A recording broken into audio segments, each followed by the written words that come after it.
strangers to scandal. Ian Anthony on satellite radio. Show's host Anthony Camilla and Greg Opie here. Controversial team. Comments, profanity linked to Ian Anthony. Opie and Anthony apologizing for yet another raunchy gag. Opie and Anthony show. Opie and Anthony. Is this the last straw for the raunchy radio duo? This is dangerous. There's nothing in the Bible that says you can't tongue an asshole. Psychotic, sexual deviance. I just want to take it in the shitter like a good fruit. Really, it is a very, very bad thing. Go fuck yourself. It's unbelievable. I love it. We know we're great. Everyone knows we're great. Complete horseshit. This show is never short of characters. We're just dicks. We don't get you one way, we fuck you the other way. This is like what goes on in a mental institution. I'm the Opie and Anthony virus, and I'm here to infect you with hilarity. But enough of this palaver. Let's get the show on the road. Good morning. Welcome to the Opie and Anthony show.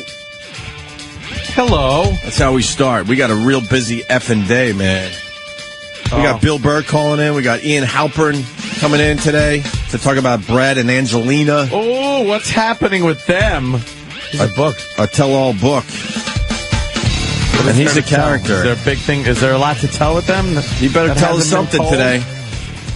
And then we got Jim Breuer stopping by. I guess he has a problem with his neighbor, and he wants to yell and scream about his neighbor today, later on. And he's got, I think, police records. And wow, really? Yeah, he was hot under the collar. He said, I need to come on the show and yell and scream about my neighbor. I'm like, all right, come on in, man. It got that intense where they're screaming? Yeah, there's... And police? Oh, yeah, police are involved. You don't want lawyers are involved. But he that refused. Always makes the situation much better. But he refused to tell me what it was. I'm sure it's something so stupid. It's gotta be.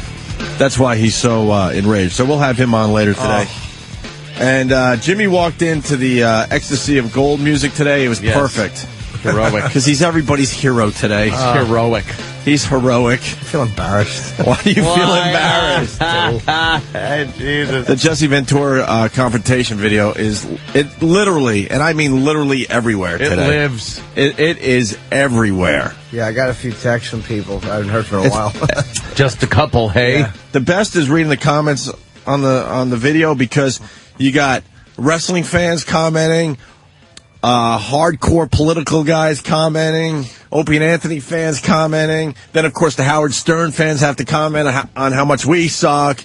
It's just runs the gamut. Did you see some of the idiots. comments from the Huffington Post? No. Oh, they're just like, because obviously it's like, well-known comedian Jim Norton. Who? And I was just like, oh, the Huffington Post would say that. Someone would say that. What I love about that, you can't say who anymore. Jimmy's on Leno every other week. That's why it was ludicrous. With the lady who the site was named after.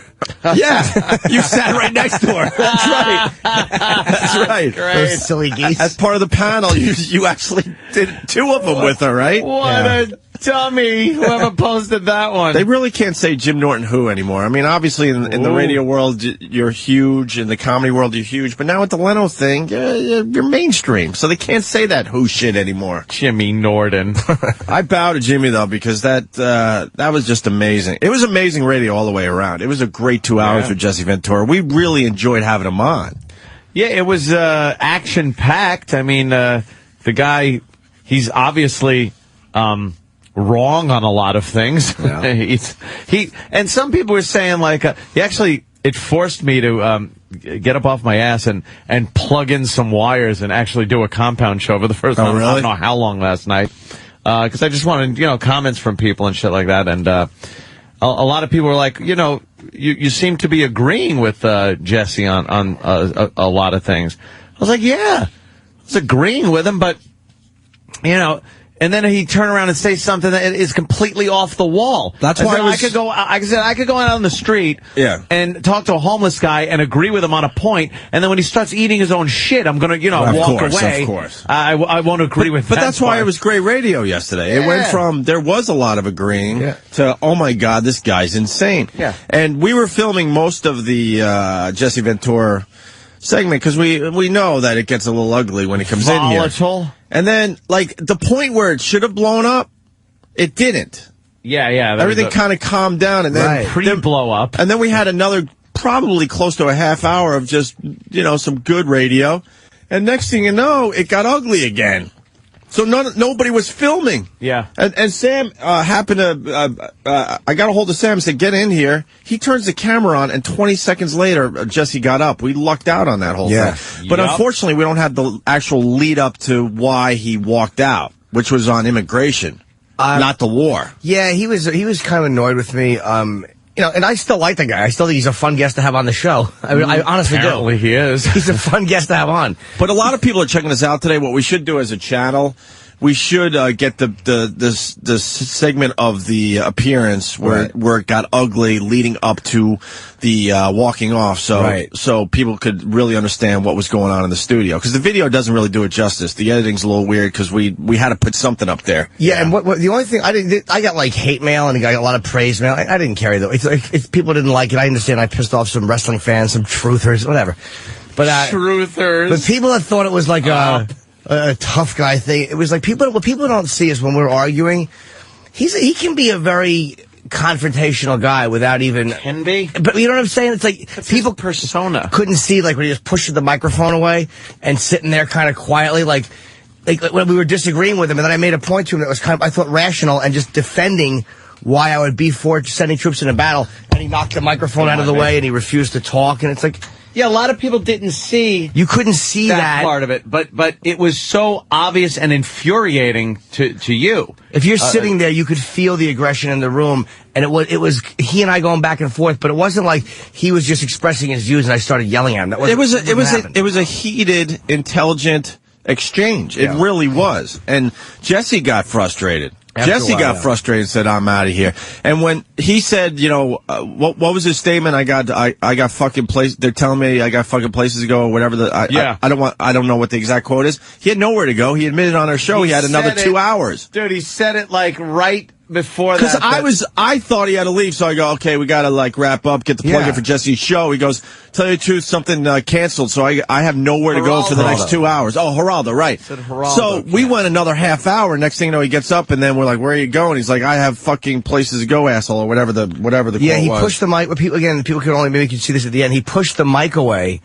And he goes, and so we were in the middle of like kind of arguing, and he pushed the mic away. And he goes, I got places to be, asshole. I got places to be, asshole. And we're all looking at him like, you just told us you have nowhere to go. Yeah, so you just got frustrated, and that's how you handled your frustration. And I called him an asshole. But then, what really set me off, and maybe it was stupid, but when he patted me, it's almost like when you're arguing, fuck you, you suck, you're going back and forth, you're kind of tit for tat with people. And then when somebody touches you, even if it's like, okay, now what do I do? Do I get and pat him back and get physical? No.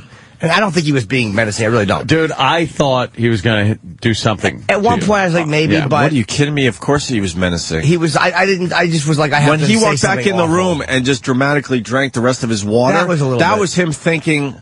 Wow, I want to hit this guy. Yeah. Should I hit this guy? Maybe I should not hit this guy. Yeah. This could be a problem. But it all went through his mind as he's finishing his water. And then he walked back in a second time, and that's when we got the close-up of his face. He was out of his mind. Yeah, he was pretty livid. Why was he so out of his mind?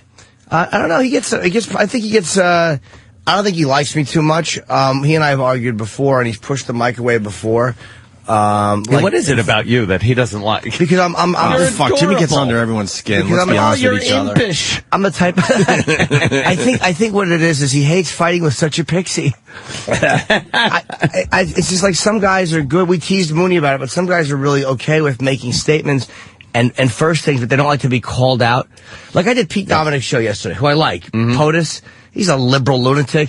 And everything I said, he goes, well, wait a minute. And he would stop and want you to explain everything, because he's an argumentative little prick. And I say that affectionately. But I don't mind explaining myself. Right. I don't mind explaining my view. I don't get angry if somebody wants me to clarify. It was just amazing. Let's go to Tim in Cleveland. Tim. Yeah. Morning, boys. Hi. Morning, Tim. My favorite part of that interview yesterday was when Jimmy was arguing back and forth, and he goes, "You're getting all worked up because you used the F word." Oh. The F word. I was dying. Yeah, you used the F word. Yeah. Yeah, there I'm was just using the language you used. Punch it out, boy. Thank you. I felt the only thing I felt bad about after it was that like I was very angry when he left. That you made fun of his hair. No, because that was a response to I'm joking, man. No, that was one thing I didn't feel That's bad a about. line for the ages. If he didn't, I would never would have said something that rude if the guy didn't touch me first. But that was my way of equaling that. It's like, what am I going to do again? Get up and pat the guy back? That's physical. I actually got. We're going right to the confrontation because people have, maybe people haven't heard it. So Jesse's at the door. Jimmy turns around, and this is the exchange that went on. Love it. You want to hurt me? Go right ahead if it makes you feel any better. I'm an easy target. Yeah, you're right. I talk too much. I also listen too much. Oh, that's funny. I could be a cold-hearted cynic like you. But I don't like to hurt people's feelings. Oh, God. Well, you think what you want about me. I'm not changing. I like me. My wife likes me. My customers like me. Because I'm the real article. What you see is what you get. I've been waiting all night to play that for you today, Jimmy. There you go. That's really Because it kind of sounded like that to me. What was your line? I felt like, what, are you going to beat me up? I don't So like John Candy. I know, but Wow, listening to that clip. but if it was like I don't like to be menaced by somebody. It annoys Oh, God me. bless you, man. It's not a tough guy thing. I'm not a. I don't like but to fight. a lot of people that are listening to us right now, they've been in a situation where a big animal's in their face. And you stood up to the big animal in the end. It's almost like if you're fighting with somebody, right? If we're having an argument, or me and Danny, guys of equal size, are having an argument. I don't like when I'm this size and you're this size becomes the X factor. Like, well, that's the final thing in the bag. It shouldn't come into the. You argue with Patrice, and as miserable as he can be and as loud as he can be, you never get that vibe from him. I've seen him argue with people. He's never given that vibe to anybody I've ever seen. Once again, we want the audio leading up to the actual fight, just to do it justice, because it's a little confusing if you watch the video. What we'll do is we'll play it at the end of our show today, just as we're leaving. You know what I mean? Because there's a lot of audio out there, a lot of videos, but this is our channel. A lot of people checking us out today. We could at least show you how it really came about instead of jumping around like the video does. Yeah. I've started right at that immigration thing. I believe would be the spot. Yes, Andy. I've seen Jesse in a lot of interviews over the years. I mean, Jesus, the guy's done interviews forever, and he's never been challenged like that. Never. No one's ever really come back at him like that, and he got up and walked away from the situation. He's used to, using that, like, hey, I'm a Navy SEAL, and hey, you're a great patriot, you're a good, all that shit, and it shuts people up, and you just kept going at him. Nipping. What did I say? I say you were like a little Yorkshire Terrier going after a fucking Great Dane. You know how they just on the ankles, and he left because I think people are intimidated by him. He gives you that look. He's a big guy to begin with. What, is Larry King going to go after him? I tweeted about that yesterday. How important is my shattered jaw? Larry King wouldn't know he's wrong. Larry King didn't question him on anything. No. He didn't challenge him on anything. And there were people that said, like... someone in this own fucking building didn't challenge him on anything. People were like, you should just let him say what he wants, and that's the... No. Like, nope. Ron Bennington's the master of that. Like, but he does it with a great job with the people from the Westboro Church. He has that Shirley Roper Phelps on. But I think everything she says sounds nuts.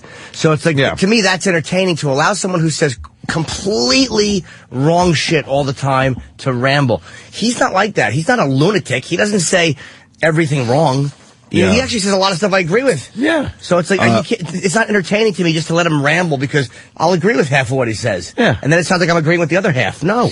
Jimmy, I got a page of comments about the video. Are you prepared for this? Of course. Okay. I can't take my eyes off of Fat McLovin having a laugh outside of the studio. That kid in the background in the Batman hoodie is creeping me out. McLovin lives. Question 1, who was the dummy in the Batman sweatshirt that kept showing his stupid face to the camera? People don't miss a thing. Tell Mr. Batman that if he sees Opie videotaping to stop grinning and hide his dumb ass out of the shot. Is that McLovin in the background with the Batman shirt? Is that McLovin in the background at the 2-minute and 30-second mark? Tell McLovin to get out of the background. The kid in the Batman hoodie really bugs me. Look, it's McLovin in the background. Wow. Who's the mongoloid tard in the Batman sweater? By the way, who's the fat McLovin in the background? What's with the douche in the Batman hoodie? I wish Jesse would punch him in his stupid AIDS-infested face. Wow. And finally, check out McLovin in the Batman hoodie at the start of the video. Great. They really do paw over the videos and look at every aspect of it. I watched it once. Background. Look, there it is. He's just so happy to be there. Oh, that's so fucking funny. He was so excited about what was going on. The kid loves working for the show. Of course, who wouldn't? He just loves it. People are saying there was a giant logo missing from the video. I got that one. Like, where's the giant logo? Because there's nothing to do with that shit anymore. Thank God. I look a little thinner than I would have hoped. I'm very happy. I look thinner than I would have thought I should say, yes. I've lost some weight. Yeah, the video's everywhere. I think that's important. I think most people. That's important. Most people that check out our show have seen the video by now. We don't really need to promote it. Let me say hi to Greg in Oregon. Greg, what's going on? What's going on, boys? Hey, Hey, my only thing is every time Jesse Ventura is, you guys always refer to it as an interview, but Jimmy never interviews the guy. I mean, it's always a debate, which is what I think makes, Ron Bennington so great. Is regardless of his views on anything else, I mean, he brings people in, he interviews them, and then just kind of lets their insanity speak for itself. With him, it's harder because I agree with so much of what he says. It's two different styles. I mean, it was great yesterday. In the end, it was great radio. Yeah. That's all we care about. And it did start as an interview. But then when you get into some, topics, people have opinions and you're going to start debating. Yeah, it's, to me, when a guy is saying, that's our style, very controversial. Go ahead, buddy. For me, it was just that, the more insane it kind of got, then Jimmy would start getting, happy birthday, by the way, Jimmy. Thank you, sir. Would start getting, kind of riled about it. And then to me, it's just like letting that guy win. You know what I'm saying? By showing him how much you're letting him affect you. And God, come on, Greg. I don't buy that. What were you listening to? Jesse was pretty much affected by what Jimmy was saying. We were angry at each other. I'm not afraid of somebody And in the end, he walked out. And he didn't walk out because Jimmy was calling him names or nothing. He was challenging him on his points. And when he said, when he said that we were like, you guys don't serve, and then I explained how I agree with him on pulling the military out of everywhere. I want the soldier. Like, when I explained that to him, and it was rational, and I didn't want to come off that way, and he was still kind of mad. He had pushed the microphone away. That's when I got really angry. It's like, dude, I just gave you a nice, rational explanation, not a dick thing. I agree with you on a lot of it. And he was still kind of pissed off. So I'm not that good at that, dude. I'm too confrontational. I wish I was better at that. And once again, that's why later today we got to get the audio that led up to the actual walking off. Yeah, so it's represented, how it was yesterday. And you know what, buddy? I do want to hear people express their opinions, and sometimes I'll throw out little points. And you'd be surprised how fast people get confrontational with me. Like, when I started asking him about JFK, I really wasn't going to argue JFK because I'm not in a position to argue for the Oswald theory. I couldn't argue against the magic bullet. But I was just kind of saying, hey, I'm a guy who is a conspiracy theorist. And I'm kind of leaning the other way. And he got very oh, no, what do you mean? Your government? Jesus, dude, I'm just... going back to that, I got to bring this up. He said you can't shoot through that tree. Yeah. Now, someone out there would know better than I. Yeah, that's back in '63. Was that tree as tall, and they trimmed it down over the years, and it grew back? I mean, how big was the tree in 1963? Have you seen it? I have seen the tree. Well, well, of course you have. I went to Dealey Plaza with my brothers about 4 or 5 years ago. Oh, did you? And I actually sat where Oswald supposedly sat. And yeah, there is a massive tree in the way now. Let me just push my mic. Lean back and laugh at you. But that tree's been growing for 30 some odd years at the time I went, close to 40 years probably. So how big was the tree back in '63? I think it was still a decent size, but I believe the shots were made from it.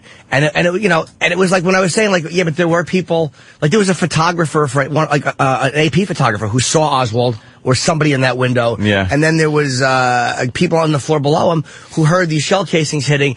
And I'm saying that, and these are testimony from real people that a lot of the conspiracy guys have kind of looked over. And instead of going, oh, all right, well, I'm not sure what that means. They could hear shell casings falling on the... Yeah, it's like, dude, how do I have like an intelligent chat with somebody? I wasn't even being confrontational. I was just saying, like, and you these are can things hear, that made me question. I got a neighbor upstairs from me. It's wood floors. I hear when the pins drop. Yeah. Some kind of a pin or something is dropping every day. Yeah. And you could tell it's some kind of pin thing. And here's another thing that never really got hashed out at that moment because it got so emotional right away with him being, confrontational. It wasn't like somebody was on the floor below going, I believe I hear shell casings hitting the floor. Right. It was after the fact when they were being questioned, and they said, yes, I did hear a sound like shell casings hitting the floor. When you're questioned about something like that, it could have been anything at the time. Change, someone dropping a quarter on the floor or some shit like that. But when you find out the president was shot from the window above, then you start thinking, wow, maybe that was shell casing. Sure. And they said they heard shots coming from above them. I mean, it was just like a lot of the stuff like that. And it was just like, again, I'm not prepared to argue that point completely through, but it was just a point I was making, like, it's kind of made me question, but there's no having that chat. No, he just sits back and laughs at you. But he'll just laugh at that's one of those saying. arguments, though. There's never going to be a winner unless the government comes out and goes, here you go, this is what happened. And then because the whole thing is, I was telling Jimmy the other day, it's so watered down at this point. Because all these theories are thrown in the mix, and you don't know what's real and fake anymore. Yep. But the shot has not been reenacted from that window, but it's been reenacted multiple times from other locations with the same, as close to the parameters as they can make. And the House Select Committee on Assassinations, which originally said they believed there was a conspiracy, then they re-questioned the audio years later. They go, that's not what it was. Now they don't think it was. You know what I finally believe on that whole thing? The first shot misses completely. Yes. The second shot hits It's James taking the cheek. Yeah. Hits Kennedy in the back and does whatever it does as it tears through him. And the third shot is that amazing headshot. Mm-hmm. You ever see somebody full court just heave a basketball and it goes right in the basket? Mm-hmm. Could that have you ever just had a lucky shot? Well, that could have just been like, oh my God, I got one shot left. I hope I go. Holy shit, his head is gone. Like, that might have just been a lucky, and everybody pondering over it, like, could he get 3 shots off? Could he do this? Could you aim? Could you? Maybe that fucker just got a lucky ass third shot, and that was it. And the thing I was trying to, and again, this is not about the whole JFK thing, but there's a weird, like the jacket. People said there was a bullet hole in the jacket and one in the back.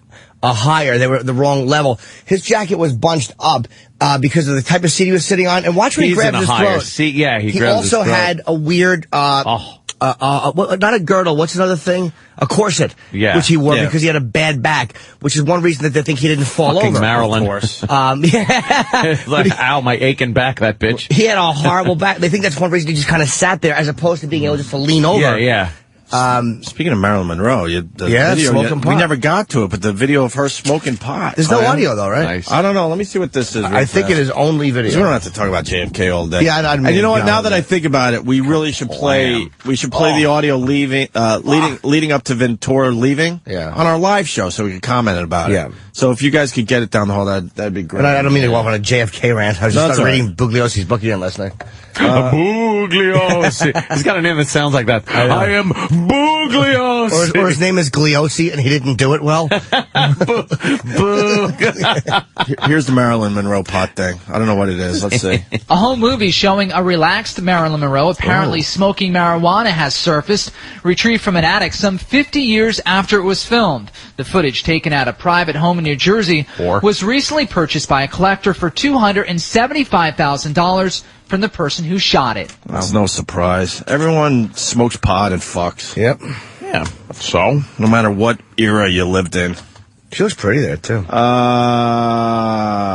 Well, you want props, Jimmy? I mean, they're all I can take them or people who didn't like it. I don't. All right, well, let's start with Jesse Ventura. He wants to apologize to you. Okay. Oh, my God. Jesse! Good morning, gentlemen. Good morning, Jesse. I just wanted to call and apologize for my abrupt departure yesterday and say to Mr. Norton, I do believe you are an actual patriot, Jimmy. I just obviously had some disagreements with what you were saying to me yesterday and in the manner in which you said it to me. Well, I felt the same way, Governor, and let me apologize as well. I will say that, I may not be a veteran, but, the only thing I can say is I did go into a war zone for free to perform for a week. Yeah. Again, it's certainly not comparable in any way to service, but it's, it was all I was able to do. Should be said, though. What is coming into question, though, is his actual service in Vietnam, whether he was even a SEAL or not. I think, wasn't he something that isn't quite classified as a SEAL, but they later became the SEALs? What used to be called a frogman, underwater demolition. Yeah, from what I was reading, he was on something called the UDT, which is the Underwater Demolition Team, and it was a precursor to the SEALs. Right. So he wasn't actually a Navy SEAL. He was what the SEAls were before they were called SEAls. Really? No, there were SEAls back then also. They combined the two. After they stopped the underwater demolitions team in like 1983, then they combined the two. He wasn't in the SEALs ever.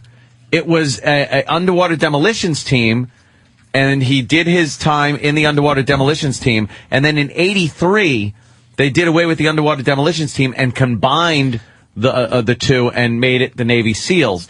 So. But there were SEALs, and there were SEALs in Vietnam, and there were underwater demolitions team that he was part of. But there's also no real evidence of him in Vietnam. Apparently, he was in the Philippines. Did we know this yesterday? This time. No. Apparently, he was in the Philippines at this time, playing basketball and hanging out at a base in the Philippines. Well, I asked him yesterday. We didn't get. He said nothing. This was brought up at certain points, and his spokesperson has always said, kind of skirted it and said he's done his duty. This doesn't even merit an answer. He did his time. He was in. It was during Vietnam, the tail end of Vietnam. But as far as being there and being in some kind of combat, that's up for debate, apparently. Let's say hi to Randy in Missouri. Randy! You tuning, son of a bitch! You guys keep saying this was a debate. Jimmy attacked him from the minute he walked on the air, never gave him a chance, and it was never an interview. Jimmy just started attacking just like he did the last time he was on. Hold on, Randy. He was not scared of him. That's not about proving anything, dude. When I'm having an argument with somebody, it's not about. I don't expect when two guys are having a debate on the air for it to be a scared or not scared thing any more than I would if it was a woman whose ass I could kick. You have to realize this guy says. That's what it came off as, though. Well, Brad, I'm telling you what it was. I'm the guy. If it came off like that, you misinterpreted it because that's not what it was. I'm explaining to you what it was. I'm the person. I'm the guy. And you're saying it sounded like that. I'm going, well, that's not what it was. He's a guy that, like I said with that JFK thing, he gets very when you're sitting next to him, he's much more confrontational than you think. And when you're heckled as a comic, you kind of read somebody's energy real quick. And it's like when you're sitting next to somebody, you read their energy as well. And he has a very dominating energy. And like when you try to be polite and go, well, I don't know about that. Oh, yeah, well, you just don't know. That's the type of guy he is. So the only way to have any type of back and forth is to be confrontational. Yeah, or just to agree with him. He doesn't want to listen to other opinions on stuff. You were ready to do it the minute he walked on. It was like he was going to hawk his stuff, and then it was like you just started attacking him just like you did the first, the last time you and him got into it, I agreed with, but it seemed like, it made good radio, and I'll agree with that, but it just seemed like y'all didn't even give him a chance to get started. But Randy, don't forget, you're thinking 2 times ago, because we had an argument when he was at K-Rock, and then he came on again, on this side when we were here at Sirius. We were surprised that he came back. And we had a really nice time. Yeah. There was no confrontation whatsoever. So it was like, I was not looking for that because we had the post-confrontation interview, and we had a great time with him last time he was here. Yeah. So it was not about that. Jimmy didn't have an agenda when Jesse walked in, Randy. I can tell you that much. I was just wondering if Kenny was close enough to pull him off if he snapped your neck, though. I was hoping he didn't do it. I know it had to be in your mind because he is a big, scary dude, and he was, a seal or a frogman, he did learn to kill a guy with just thumbnail. Dude, he could punch me through the wall. It's not...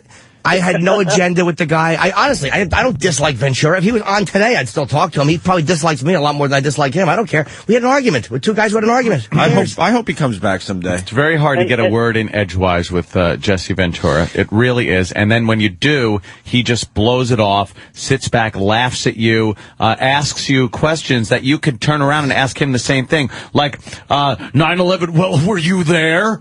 And then you go, no, were you? Well, I've seen reports. And then he goes on and talks about that. You're like, well, wait a minute. I could do the same criticizing to you. And it was like when there was a point where I asked him, we had a nice time where I was like, what do you think about Afghanistan? And he goes, well, I don't. And I'm like, I'm not being sarcastic. Like, what do you think's the right answer? I don't know. And he admitted he didn't know. You tell me. It's like, you know what I mean? It's like, it's hard to have like a moment where you go, look, man, I would really like to know your opinion. You know, you have to realize that, by the way, we're looking at a picture on Fox. It's in the poster of a fat man on American Airlines. Too fat to fly. A flight attendant takes That's the greatest picture photo. ever. Dude, ever. That motherfucker, there's a guy sitting, it's half the seat. He is in the aisle. Half his big fat body is in the aisle, just fucking everybody's day up. The fact that they would not call that out. This is why you have to love Southwest Airlines. That guy should be forced to pay for 2 seats. Of course he should. Look at the poor guy next to him. What? He expects the airline to give him a seat that's big enough for his fat ass? Everybody next to him. How about the person that has to get out like in the other aisle? He would barely fit in 2 seats. He's actually hanging purposefully away. If you look at the guy next to him. No, he's shoulder to shoulder with the guy, which means that his entire left cheek is in the... He's taking up all the seat. In the aisle. Why would you... I understand fat people have to fly, but why wouldn't you, if you're that obese, understand that your addiction is affecting other people and you have to take the hit for it? You now you need 2 seats now. Jesus. You need 2 seats. He's in the aisle. That has to be... That's a safety concern right there, by the way. If you had a fucking carry-on bag and you put it next to your seat in the aisle... the fucking flight attendant would say you can't keep it there, wouldn't they? Yeah. But this guy's ham fucking hock leg and giant side of beef shoulder. This guy is massive. He looks like he's really tall, too. Yeah, he's a big motherfucker. He is a massive gentleman. Get off the plane! We got Bill Burr on the hotline. It's going to be a very busy day. Hey, Bill, what's up, buddy? Nothing. Hey, Bill. Oh, my God. We're just, we're doing it. We're holding down the fort. What are you up to? Nothing. I'm just laughing because I was on the phone for 2 seconds and all I hear is Anthony going, get off the plane! I get a little angry. You'll see the picture later today. There's a guy that a stewardess took a picture of on a flight. He is massive, Bill. Yeah. It's not even close. And he only fits in half a seat. And the other half of him is in the aisle. He's in half the aisle. It's taking up half the aisle. His huge fat body, and it's a safety concern. Oh, and let me guess, his rights were violated. I don't know the story yet. We'll get to the story after the break. A flight attendant took the picture. That's why I am so pro swine flu. It's ridiculous. You're digging the swine flu? You got to thin the herd every once in a while. It's only going to kill the weak. It's like a forest fire. It's a cleansing. It's a rebirth. All you got to do, take your vitamins, wear a sweater. I'm telling you. Sweat, okay, Grandma. And wash your hands every once in a while. That's it. You're going to be fine. But guys like that, they're all going to drop, and it needs to happen. Yeah, we need a little more room. More room. We're the only species where the dumb can survive. Yeah, dumb squirrels don't survive. No, there's no dumb lions. You die. If there's a dumb squirrel out there and he can't get his nuts collected for the winter, what happens to him? He died. Right. He doesn't have other squirrels, collecting the acorns for him. Yeah. I had this argument the other night at a party out in Los Angeles, and people were trying to claim that's dangerously close to the same attitudes people had with homosexuals and AIDS. I'm like, no, it isn't. I'm talking about dumb people. I'm not talking about a specific, I don't know, a race or a sexual preference. General, a nice little spring cleaning. Dumb is all inclusive, by the way. That is probably the most inclusive, diverse category on the planet is dumb. Exactly. I have not come across. Is nobody thinks that they're part of the dumb group. No. Which is going to be even funnier when they get the swine flu. Wait a minute. I was part of the problem? Yes. That's right. You're it. They have decided you're part of the problem. Hey, Bill, what do you got on Tiger Woods? I'm sure you've been following this one. I just think it's such a non-fucking story. I can't even believe, who gives a shit? Like, the guy was famous at 18. He's got millions of dollars. He's got some of the hottest women in the world throwing themselves at him. It's like, who really, honestly, first of all, has ever been tested like that, and who could stand up against that? I mean, you got a bunch of fucking just losers who are just jealous that this guy makes a ton of fucking money, and now he, whatever. He fucked around on his wife. I disagree, Bill. He owes me an explanation. As a golf fan, I need to know. Did you see that He's little a hero. I agree. You see that pussy on Entertainment Tonight? Oh, what an asshole. What was he on? I'm The Insider, right? The Insider, whatever. It was The Insider. You're right, Jimmy. He's a role model. What am I going to tell my children? Exactly. Tell him to grow up and be hot and fuck Tiger and get some money out of it. It is Exactly. It is a great story because you really thought he was a goody two shoes type of guy. Did you? Yeah, I kind of did actually in this one. He was pretty I really did on scandal-free. this one. He was pretty scandal-free for a while, but so what? It's up to he likes pussy. Wow. Come on, all those sports anchors guys, all those guys get everybody. I mean, the amount of guys you can't handle it. It's up to handle it. A pair of tits and a tight ass comes up to you, and we fail every time. It's up to 3 girls. The original one, that Rachel girl, I can't really, I forget her last name, who lawyered up with Gloria there, the red pantsuit fucking lawyer. Yeah. She's having a press conference this morning to officially announce that, yes, she did indeed have an affair with Tiger Woods, even though she denied it at first. What's the matter? Is she That's the mad big that news she's not today. getting the attention someone else I is? think that when that other whore came out of the woodwork, she went, "Fuck, you just blew my spot. Fuck that. I'm doing my own press conference." You're supposed to get hookers. I'm a bigger. Yeah, well, we were talking about that yesterday, and apparently Elliot Spitzer kind of fucked that whole thing up because you look at that and go, well, he got hookers, and look what happened there. What happened to the old school broad who would just keep her mouth shut? Yep. That's what you need. Yeah, that's what you do. Unless she doesn't. If she doesn't have a Rita Hayworth hairdo, just go rub one out. Rita Hayworth. Jesus. Yeah, she keeps her yap shut. Yeah. Wow. No, actually, the reality, I really feel bad for that guy. For Tiger? Do you really? Yeah, I feel bad for him because I've messed up. Everybody's messed up. But I don't have to go on TV and fucking apologize for it. Yeah. I really don't think it's any of my business. And one thing that I love that the guy lives in a gated community and still somehow the paparazzi got snapshots of his smashed up truck. That means some cop sold it to the paparazzi. Now, doesn't anybody get busted for that shit? I agree. Everybody just goes out and makes their little fucking $500-600 here, $500-600 there. Yeah, everybody wants a little attention, And us being curious, as comics or as a radio show that is not supposed to be a news show, even the Insider, it's like that's one thing, but the way the mainstream media, it's on the front page of the Daily News and the Post, and when you see what they don't cover, it's like they're just fucking despicable. Describe the picture on the cover of that paper right in front of you there, Jim. It's actually a funny picture of his really hot wife and him, and they've superimposed a golf club in a hand like she's holding a club, and they've with him they've knocked out a couple teeth and put Band-Aids on his head, and it said Tiger admits I'm a cheetah. It's just kind of amusing. But it's the newspaper. That's stuff you used to do in 6th grade. Yeah, that is funny. It's like the newspaper, yet they're photoshopping Tiger all beat up. Right. And who doesn't like him in the Post? Andrea Pizer and Phil Mushnick. Mushnick. What would you expect? The two we hate the most. But are they ever not predictable? Can we find out what Andrea Pizer said about this? I miss in New York is that ray of sunshine, Phil Mushnick. Yeah. That last name just sounds like he never was in a good mood. Yeah, for the rest of the country, Phil Mushnick is a sports columnist, and he hates sports, so I don't know why he writes about it anymore.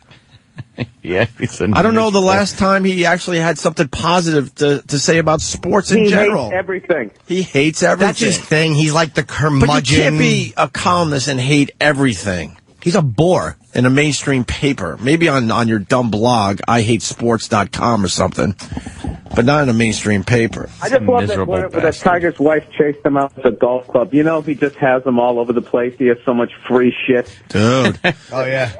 What came out now is the route of the car. And it's so obvious to me that she was chasing him down the fucking road. That's why he was hitting everything. He hit a curb. I think he hit another curb. He went over a hydrant and then, hit someone's tree 2 or 3 houses down. Was she chasing him in the golf cart? I don't know, man. Because there's a story that the golf cart was there, and I've seen a picture of a golf cart near the wreck, and the thought of him driving an Escalade, her with a golf cart, swinging as she goes. Yes, swinging with a fucking golf that's club. Like? That's basically, it's like every horror movie from the early 80s where you'd somehow get out of the house and you're trying to start the car as the psycho's coming out. Right. You start driving away and you'd be going, go, go, go, and somehow they hit a tree. You're like, oh, you fucking idiot. Yeah. You almost were out, you dummy. And it makes it more suspicious because I forgot to mention this. When this Rachel girl has her press conference later this morning, the first mistress that lawyered up,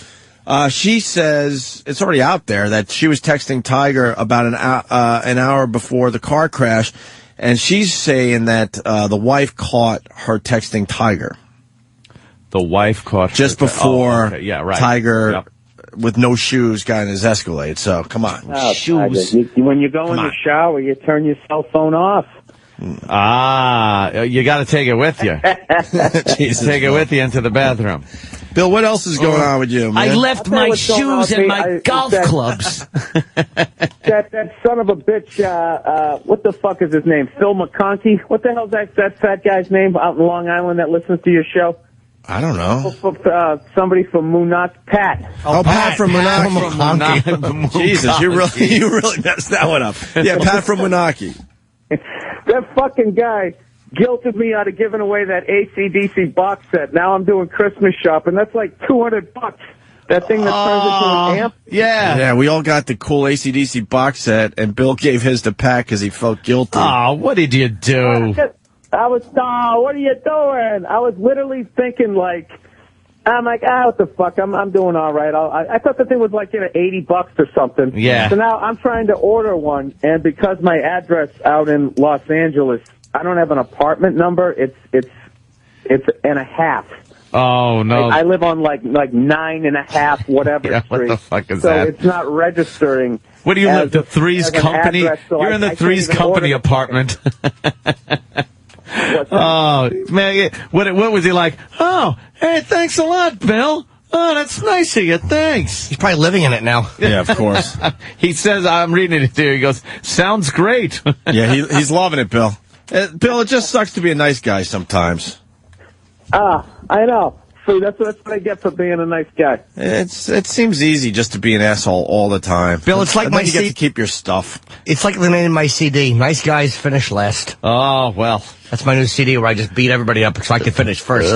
I just realized I'm supposed to be hyping my gig out here in Cleveland, Ohio at Hilarity starting tonight through Saturday. You're at Hilarities? I see that. Tonight, tomorrow, and Saturday. Hilarities in Cleveland, Ohio. Oh, my God. People should definitely see Bill Burr. I didn't know you were going to be in Cleveland. Another phenomenal name for a comedy club. Yep. As always. I'm at Wacko's in... Wackos. And then the following week, it's the Punchline in Sacramento. That is it. But let's pump up the Hilarities gig in Cleveland, Ohio. Bill Burr tonight, tomorrow, and Saturday. That is what I'm trying to do. Another thing about that AC/DC thing is you can't buy it in stores, and you can only buy it off of one website, and it will not recognize my address. And the amount of times that I have cursed fucking Phil McConkey out there in Long Island is I don't know. He's in Moonachie, New Jersey. Oh, I thought it was Long Island. I don't fucking know. Phil McConkey from Long Island. I love it. Yeah, that's going to be a new board name. New message board name. Jesus, Bill. Phil McConkey. All right. I think we're heading toward our first break, so. Okay. Well, I miss you guys. Yeah, come on back and see us. I want to take you to... The only thing that I have regretted about going out to LA, everything else has been great, but not doing your show is the only thing that has sucked. You know? I actually had a nice smile across my face is listening to Anthony going, get off the plane! Yeah, you feel like you're at home, right? Angry. Well, call us, Bill. You're phenomenal. You're one of the few guys that could do a good phoner, so you should call more often. I know, but you guys are always in the middle of something. I always Who feel like cares? I'm gonna interrupt. You know, you're talking about some fat bastard on the plane. I don't want to interrupt that. Why? You could add to that very easily. I mean, I'm sure you got a lot of material about fat guys. I actually YouTube you guys. I listen to, that's how I listen to shows. Is whatever, like people put like your greatest stuff up on YouTube and shit. Then we look fantastic because it's only the great stuff that we do. Well, that's the way that's how everybody does it. Of course, Zeppelin only put out their great stuff. Yes, I'm sure they had some clunkers, bunch of shite when they were fooling around trying to find that gold. Yeah, I listen to the highlights. Hey, Bill, you see? My coat. Did you see that NHL highlight with what's his name hitting his own goalie? Oh, I know. You know what I couldn't understand is the amount of people who were going, and then he whacks his stick again, and he skates away. I mean, I don't understand, because he didn't realize he did it. No. Yeah, he didn't realize he smacked his goalie's ear off. Because hockey fans know, I have seen that a million times. Someone gets frustrated, they take their stick and they slam it down on the goalpost. Yeah, he should have come across over like the crossbar. Yeah. It's fucking hilarious, though. I like how the guy went down like he got shot. Evidently, he really did. But he did. I think he didn't want to play that night. He's like, yeah. Oh, my ear. That was bloody though, man. That's one of the better freaking highlights in many years. Yeah. You know who I like? I like how Ovechkin is still kind of, even though he's a goal scorer, he's still kind of, he likes the physical contact. I don't understand like that knee on knee hit. Why, because I know he didn't do it on purpose, but why did dirty players, why would you go for a knee-on-knee hit where you could obviously blow your own knee out? Yeah, of course. Is it because you're ready for it? They got to keep the fighting in the game. They're trying to just stop. Let these guys fight. It's great. I go to a lot of hockey games, and when they start fighting, the little kids jump up. They're so into it. Was the goalie Marvin Nash? They're saying he was named Marvin Nash. I'm fucking depressed. They took my fucking ear. Marvin Nash. You know what? Hey, Jimmy, I got both today and tomorrow. I have to do the local TV station.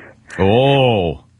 Is there anything worse than that? It sells no tickets, and no then also one... means you're talking to soccer moms at like 10 in the morning for 5 minutes. Yeah, it's so horrible, dude. But you got to do it. But I've done local TV. I've never had anyone say, "Hey, I saw you on News 3. You were terrific." It's Why never do you have happened. to do it then if it gets you nothing? I don't know. I have no idea, and there's always something. You know what I love? Whenever you go to those morning, news shows, there's always this sexual tension in the air that at least 3 people are somehow fucking around with each other. Shit. That is the truth. You're absolutely they probably right. are. Holy shit, who is this girl?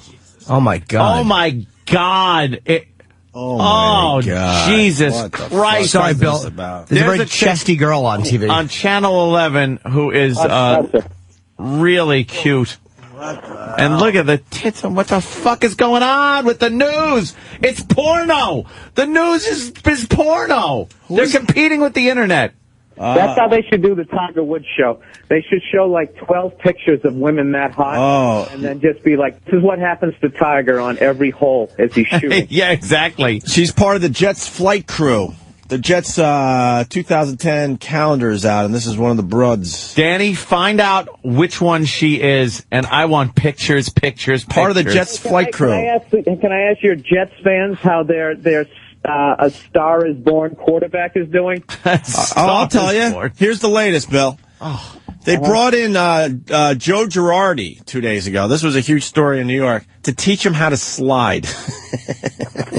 Yeah, he needs to know how to slide so he doesn't get hurt. As a Jet fan, I'm embarrassed that our star quarterback needed lessons on how to slide. Yeah. And Joe Girardi... I love the New York Post, dude. The guy wins his first game. He beats the Texans, and they're like, a star is born. Yeah, one game. There you go. He beat the Texans. You know what? Sanchez is going to be just fine in the end. You know that. But, I mean, to teach him how to slide, Joe Girardi came to the stadium with between 12 and 15 different slides to teach Mark Sanchez, and they had a press conference about it. Did they teach him to head first, with Pete Rose? with the fucking arms out in front, Right. the one that'll just bust his arms up? How embarrassing was that? Was the rest of the team practicing like 10 feet away? Yeah, there you go. Just laughing at him. Wow, that website picture does him no justice. Yeah. So that's Come on, Mark Slime. Yeah, I think he's going to be eventually. He's going to grow into the game. I just love how. I just find New York sports writers to be unbelievably lazy. So they build shit up to this unbelievable level of hype. Yeah. So then the next article writes itself where you can just be like, what happened? Yeah, you know what? I mean, the Jets are moving in the right direction. That's the best I could say about that. I'm excited. So, are you buying Rex Ryan? Yeah, absolutely. Oh, mother absolutely. of fuck. There's too many things happening now. Now we're looking at this flight girl. She apparently did a Maxim spread. Who's that? Linda. That's that chick that was That's just the on. same girl? Holy. Why don't we get her on? Damn. Why don't we get terrible to her? Why don't we get part of the Jets flight crew in here? She could say everything Jesse said, and we'd be like, yeah. I'd call myself a gatekeeper. Good point, lady. Look at her. She's doing a split there. Well, yeah, girls know how to split. Oh, God, I would lick the parquet floor there. Hey, maybe they'll have some of that out here in Cleveland on those the morning shows. Maybe I'll get a couple. You never know. Nah, you're gonna get couple some of news whores there, Anthony. Like you say, hey, yay, pretty good. You'll be sitting next to some pig. All right, Bill, we really do have to take a break. Tonight, tomorrow, and Saturday, Hilarities in Cleveland, Ohio. Our good friend Bill Burr. Tickets, call 216-241-7425. Or you got all that info on BillBurr.com? Yes, I do, and I am still on MySpace. I'm the only person left there. I'm holding down the fort. Yeah. I heard of this MySpace once. MySpace, just like downtown Cleveland, has about just abandoned. Yeah, 7 people left, hanging out with a bunch of zombies on MySpace. It is just your space now, which is interesting. It is MySpace. MySpace, yeah, the whole thing. Fuck, we got to move right into Ian Halpern. He's here already. Holy shit. Bill, we really got to go. We're so busy today. Okay. All right. I'll talk to you guys. Take it easy, Jimmy. Bye, buddy. Take it easy, Bill. All right, good gig. Call us soon, Bill. Bill Burr, everyone. The great Bill Burr. Yeah, he is. Quick break. We'll get Ian Halpern in here, and we're going to play the audio that led up to Jesse walking out, just so it's represented properly on our own show today. And Jim Breuer stopping by. It's just too much today. More Tiger Wood updates. Just stay there. God. Opie and Anthony. I hate Windows. Terrible. I just despise anything running Windows. It's a piece of shit. Yep. Now when I type on it, I got this. The good thing about like netbooks these days, you know, these little netbooks now, they're just very little computers that are just used for simple shit, online stuff on the net, hence netbook. Well, my last one just took a crap. It won't boot, so I just threw it in my bag, and it's like spare tire. You just pull out another one. And this one is a newer one with Windows 7 on it. Ooh, Windows 7. Apparently, when I type on it, it crashes the program. I can't type on it. You're not supposed to be able to. Oh, is that a part of one of the features? All copy-paste. Of Windows 7 that you're not supposed to be able to type on it? Get a MacBook Pro 13-inch, a small one. It doesn't run PT. Well, then Paltalk stinks. Tell them to stop not working on Macs, which everyone's getting. And I know it does run it, but it doesn't run it the way it's supposed to, although this isn't either. But, you know, yeah. Hey, Paltalk, douchebags. We've had a relationship for how fucking long? Mac! That's why I'm not on Paltalk anymore. I be promoted all the time. We have to get our guests. Yeah, we're going to get him in a second here, so. Just sucks an ass, though. Again, Vista, and then Windows 7, and they try to come out and make it sound great. You ever sit there and watch an operating system from Windows boot up? How fucking long it takes? Or shut down? My goddamn MacBook, I turn that thing on, bitch is rolling in seconds. Yes, Daniel? I'm here on a website, and they're bragging about how Windows 7 boasts a sub 30-second boot time. Like, that's something to be be proud of. My XP can do that. Yeah. So why are we now? So now we're saying, so now we've gotten the speed back to where it was for XP, and everybody's supposed to be happy about that. And that was, after the Vista disaster, and then now Windows 7. Why can't they just figure out how Mac does it? How is Mac able to start up and shut down that quickly? You ever sit there in front of a Windows computer after you hit shut down and just watch it shutting down? Just shut up. Just pull the goddamn plug up. Just shut the fuck down. Or start the fuck up. You're the whopper. All right, we got to get Ian Halpern in. Yes. He's got a new book out called Brangelina. Brangelina. We had a great time with him last time he was in when he was promoting his Michael Jackson book. He was a lunatic last time he was in here. And he looks like a lunatic today. Hi, Ian. You're very flashy, Ian. Hello. Where does one buy a jacket like that, Ian? That's cool. That looks like polished aircraft aluminum. Like baby? It does. You know, like propellers used to have that same pattern on them. Looks like that Michael Jackson book did well for you. That's pretty good. You've upgraded your wardrobe there, my Over 1 friend. million copies sold. It's all because of this show. Really, I want to well, we know that. No, really. I want to thank you guys from the bottom of my heart. I love Michael Jackson. I love this guy, man. This Jimmy guy, Norton? No, really. You like I've Jimmy been Norton? telling everyone. I was telling people in Norway, this is the only motherfucker I've met in radio who, I say, this guy knows his shit inside out. Like, and I love the fact yesterday about Ventura. If I was here with Ventura, why don't you talk into him, I would have slammed him right over this table. I have shit on Jesse Ventura that would make your penises go through this ceiling. Really? Like, I'm not kidding you, because I used to cover the wrestling scene. Yeah? And these guys used to have hoes waiting for them right outside the arena. And I don't care, governor or whatever he calls himself, but I got to take my hat off to this guy for body slamming Ventura yesterday because really, that guy's gotten away with being the biggest dope in America. Yeah, I don't remember him being such an ass during his governorship, though. I don't remember him being such a, he didn't deliver speeches and just start talking about the towers or thermite paint and stuff like that. He seemed to be a governor. He governed, and then, you know, he does these interviews now, and you're like, this guy's a lunatic. But I got to tell you something. Yes, sir. I was in Norway. I haven't been to my house since this show. Maybe 2 nights. I've been on the road. Look, I just put out another one. I've been holed up in hotels, but I was in Norway, and I was doing a signing, and some hot chick comes up to me and says, hey, I saw that YouTube video with Opie and Anthony. Said, that was good radio. Look, I said, those guys, man, they made the book. I mean, that video. You're really saying that today. No, really. I thank you guys. All right. And I work hard on my shit. You know, people are attacking me, but hey, if they could do better than me, I'll bow down to them. And I'll tell you guys one thing. I started working on this book before I started working on Jackson. I met Mr. Pitt on the red carpet at Ocean's 12. And if you could find one motherfucking error in this book, I will sleep naked in this studio for a month. Oh, we can't wait. No, really. God, really. Please find something I wrong. hope it's something small, like he says Tuesday, but it was really a Wednesday. That would really for a suck. month. Hey, but before we get into the Brangelina book, let's go back to the Michael Jackson book, because when you came in here, people were like, this guy's out of his fucking mind, but it turned out most of the stuff you said in the book Look, turned out to be true. I am a bit out of my mind for doing this shit because people want to kill me. People want, I need bulletproof vests wherever I go. You're wearing one of them today. This is a giant condom just in case Angie comes on to me. I have some good stories about her, but really, all kidding aside, Jackson, I'm sad that the man's gone. And, people were telling me when I was working on the book and the film about him, I was the only journalist going around with this guy. They're saying, you're nuts. Jackson's a has-been. You'll sell 2 copies. And, of course, after he dies, everyone comes out of the woodwork, produces books. Look, the fact of the matter is, I was the only guy following Jackson, and I miss Jackson. Jackson, I'll say, was the nicest celebrity I have ever met. And he was humble. He was genuine. He was respectful of others.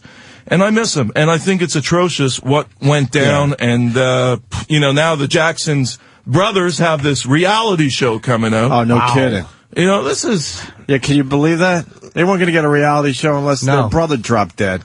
They all suck a dick. You're topical, though. I'll say that, though. Yeah. Michael, where after he died and then this right now. Did the Jackson family go after you? No, they know, what's there to go after? Okay. I think they really, some of the family members have told me they actually liked the book because it vindicated Michael of a lot of the allegations. And one more thing before we move on to the new book. Sure. Any updates on Michael Jackson that you're willing to tell us today?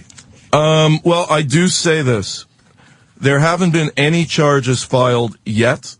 But look at Anna Nicole Smith. It took 1.5 years, And I admire the investigation LAPD is doing till now because they're not being presumptuous.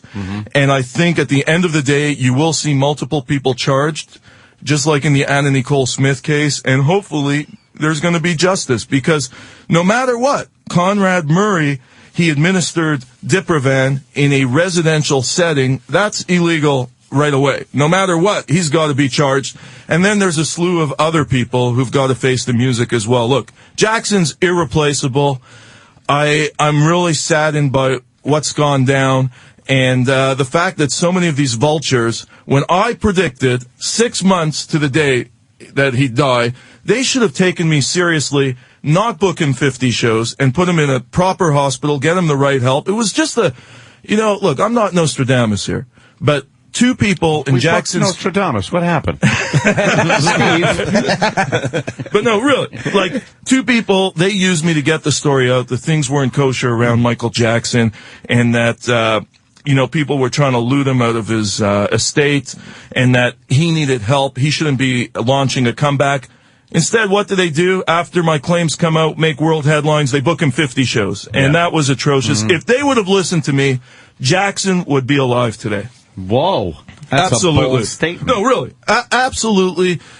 He would have got proper medical attention. I spent a few weekends ago, the whole weekend with his cook. I used to date Jackson's cook. That's how I got you had a cook. Oh, yeah, she's hot, by the way. No, Jackson. it almost sounded like you dated Jackson. And then you said Jackson's cook.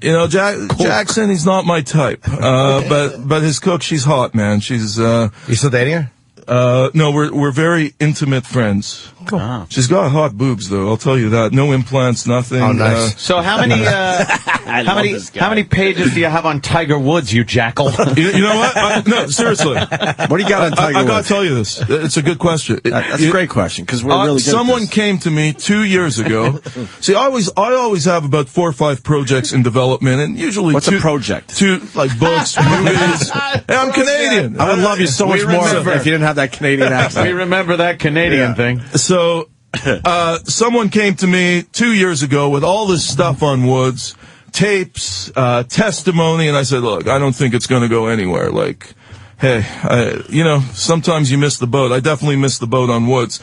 And I won't touch it now because as we're being interviewed, there's probably 60 guys pumping out books about Tiger Woods. Look, the guy, man, he has a heart on, plain and simple. And, he likes to chase a lot of pussy. He's in the strip clubs a lot. And, he needs help. Like David Duchovny, he's got to check into that same clinic that Duchovny went to. He's a sex addict. What's wrong? Really? But let me ask you a question. That's what Ian Halpern's saying. No, really. Which is fine. I'm just saying. When Duchovny came out and admitted he's a sex addict, there was no backlash. We let him go. Only Tiger married Woods guys claim to be sex addicts, by the way. So if you're single, you're just a guy that fucks a lot and has a good time. When you get caught cheating, then you're a sex addict who needs help. And I'm a guy who really does need major help, but I'm single, so nobody cares. Doesn't matter how many prostitutes I get. You've performed in Montreal, right? I have, yeah. Okay, now, that's the capital of strip clubs. Have you been to the strip clubs? I have not, no. I went into a booth, like a porn booth, but no, I might have went to one strip club one time. Strip clubs for me. He laughs at strip clubs. Yeah, it's almost like playing Candyland. Like, they're a tease. They're a big tease. Yeah. So did you have any prostitutes in Montreal? I've gotten a couple, yeah, but it wasn't any different for me than any other city. I think it's like $30 for an hour and a half there. It's so ridiculously cheap. It's and they're hot. Is that Canadian or American? Canadian. Back when the U.S. dollar, back when there was a better, now it's not as good of a exchange rate. But when there was a better exchange rate, it actually was a lot cheaper to get a blowjob for like what, $8? I bet you. Yeah. It's ridiculously cheap. And were the chicks hot? Yeah, absolutely. Yeah, why don't we know anything about Tiger for the last 2 years? If he's in all these strip clubs and stuff, you would think some pictures would have, kept it quiet. Came out or something. Well, Tiger likes to live a bit under the radar, and he's very guarded, secretive, and people were afraid to touch him. you know, because he's got a lot of lawyers on his side, and but you know, a lot's come out. Look at the house this guy lived in. I mean, you'd think a guy who's a billionaire would live sequestered from the rest of the world. The guy's like living in a housing project almost. No, really. Like, if he would have the 911 call, yes, exactly. No, the aerial shots. It's supposed to be a gated community. Yeah, but there's a lot of houses all around Tiger. all around. I mean, he's got a big, huge house, but then the next big, huge house is right there. 100%. And if he would have been... He's making a really good point. I was shocked by that. Like, if he was living, you know, just incognito and a big estate, this story would have never broken. Yeah. We would have never heard about this. Mm-hmm. And how could you cheat on that chick, man? Well, that's what everybody's saying. But you know something? Pump a couple of kids out, blah, blah, blah. And like you said, he's got a heart on. He's going out there. There's girls throwing themselves at him. He's just a young guy out there having fun. Bill Maher had the best quote. He goes, "You show me the hottest woman in the world, and I'll show you one guy who's tired of fucking her." I think that was Bill Maher's quote, and I'm paraphrasing, but it was a brilliant quote and true. It's like, no matter who she is, there's always one guy who has her. Who's like, she's a fucking beauty, though. She's a pretty girl, but she's a mother now. Still a beauty, though. Hard to. Have you ever been to Sweden? No. See, I was just there. I was on this show called Skavlan, and you know, I refused to go on that show. What's the show about? Help us out. It's the biggest show in Scandinavia. If you go on that show, you can't walk the streets. And I'll tell you, I called them 2 days before the show, and I said, look, I'm just jet lagged out of my mind. I'm not coming. They said, we've never had one person cancel on the show. The guest the week before was Jay-Z. We're putting you on. Are you fucking out of your mind? So I said, okay, maybe I'll come. So I show up in Sweden. And the next day, literally, I cannot walk the streets. The whole country, chicks are throwing themselves at me. Now, the thing with Swedish chicks is this. I can't blame Woods for one thing. They're hot, but there's just more bark to the bite here. They're not kinky. They don't, you know, they're not experimental. I've been with a couple of Swedish chicks over the years, and they're not really sexually progressive. They're just pretty faces who probably have never had to work to turn a guy on. That's right. Because of their beauty, so they're probably ABC. But Kiss, fuck, done. Well, then fuck them. But that's a mistake a lot of women make. They don't do the kink thing. You got to keep the kink going. Absolutely. In a relationship. It's like Angie Jolie, she licks the crack. That's the key. Wow. Really? That's what keeps the guys there. You know that she That's some of the revelations we're going to read about? Jesus, that's what I want to hear, actually. Have you ever had your crack licked? The question is, when haven't I? I love it. That's the key. Yeah, it really is. If you don't lick how do you find that one If you don't lick the crack, the guys are always looking elsewhere because they're not completely satisfied. That's why she keeps Brad. How'd you find that out? I have good sources on both sides of the camp, and a lot of his friends are concerned. The key is, and you're much better looking than Brad Pitt today, by the way. Oh, thank you. 100%. I mean, Pitt should look at you. Seriously. You don't want to kiss me. No. I've never kissed a guy. I don't kiss guys. By the way, he found that out from Brad Pitt's dentist. Oh, wait a minute. He'd be licking the crack. I meant Angelina. Oh, Anthony, wow, we were having so much fun. It up. It was a nice, funny line that I got backwards. What's wrong with Brad Pitt these days? Look at Pitt 4 years ago, and look at Pitt today. A picture's worth, in this case, a million words. The guy's completely worn out. He's ragged. Really? He's got what? How many kids is he looking after? Yes, they have 6. But they're looking after others, too. Well, now that, I mean, they're doing a lot for charity. I do respect them for that. They seem genuine about their charity work, but she's a loose cannon, man, and we're going to go all over this, from incest to her turbulent childhood. Look, Pitt's a good guy. I actually think he's a talented actor. You know, all these Hollywood actors, I never watch these films. I prefer European films where you see real hardcore acting. But these guys, they're blown up to be stars. Pitt's actually worked hard. He goes to acting class regularly, doesn't have a big ego. He's well liked. But he was great in Fight Club. So. Oh, yeah, man. And, a lot of his movies I don't like, but Fight Club, he was amazing. You don't like Steven Seagal? Seagal, man. Look, Seagal was doing a lot of movies. I was doing some undercover work in Bulgaria a few years ago. He was the big talk there. I mean, that's where his career's gone. Exactly. Why would Brad Pitt, a guy that could get any woman, right? Because we were just talking about the Tiger Woods thing. Why would he settle for Angelina if she's a lunatic? Man, it's all in the bedroom. You know, Jolie, she's like the Cirque du Soleil in the bedroom. No, really. She's hot, man. I fucking love it. No, seriously. This woman. She'll do anything. from the get-go. First off, they do Mr. and Mrs. Smith.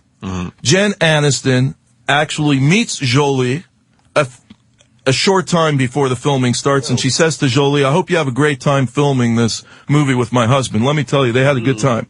Did he bang her on the set? Oh, he banged her, man. In the trailer, on the set, probably on the dolly.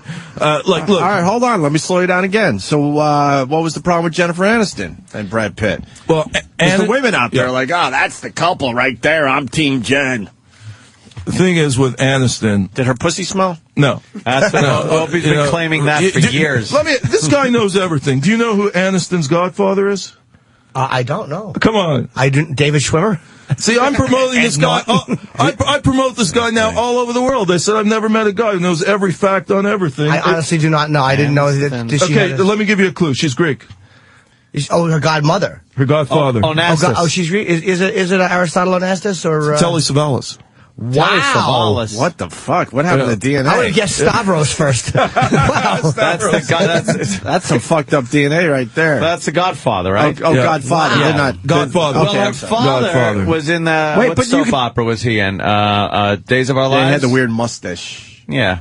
Yeah, I think the father was on Days of Our Lives. That's right. Yeah. Jen Aniston's father was an actor. So what's wrong with Jennifer Aniston? She's a cool chick, man. Boring in bed? Yeah, she does. Again, if you don't lick the crack, the guy's always going to look elsewhere. It's the bottom line. All your listeners, anyone who's married right now, the women listening to this show, I'm telling you, go to bed tonight, and no matter what, close your eyes, but lick that crack. You know how your guy won't look elsewhere.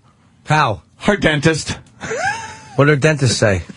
That her breath stinks. It's a little too late now. A little late on that would have been the line of the century, too. And what you said was the polar opposite of what you should have said. Of course the wrong person. I understand. It was unsalvageable. I suck. It was a great joke. See, I think Ventura was so upset yesterday because he didn't get his crack looked the night before. That's it had to be. No, really. Aniston's cool. She was a victim here. Jolie, man, she's not evil. She's actually done a lot to change her life. But she's manipulative. And when she hooked up with Pitt, she roped him in. Pitt I think he went on Oprah and told the world, I never had sexual relations until my divorce came through. That's the biggest load of hogwash. I interviewed over 60 people on the set of Mr. and Mrs. Smith, and they all said from the get-go it was fireworks and electricity between the two. And they said it was genuine love from the beginning.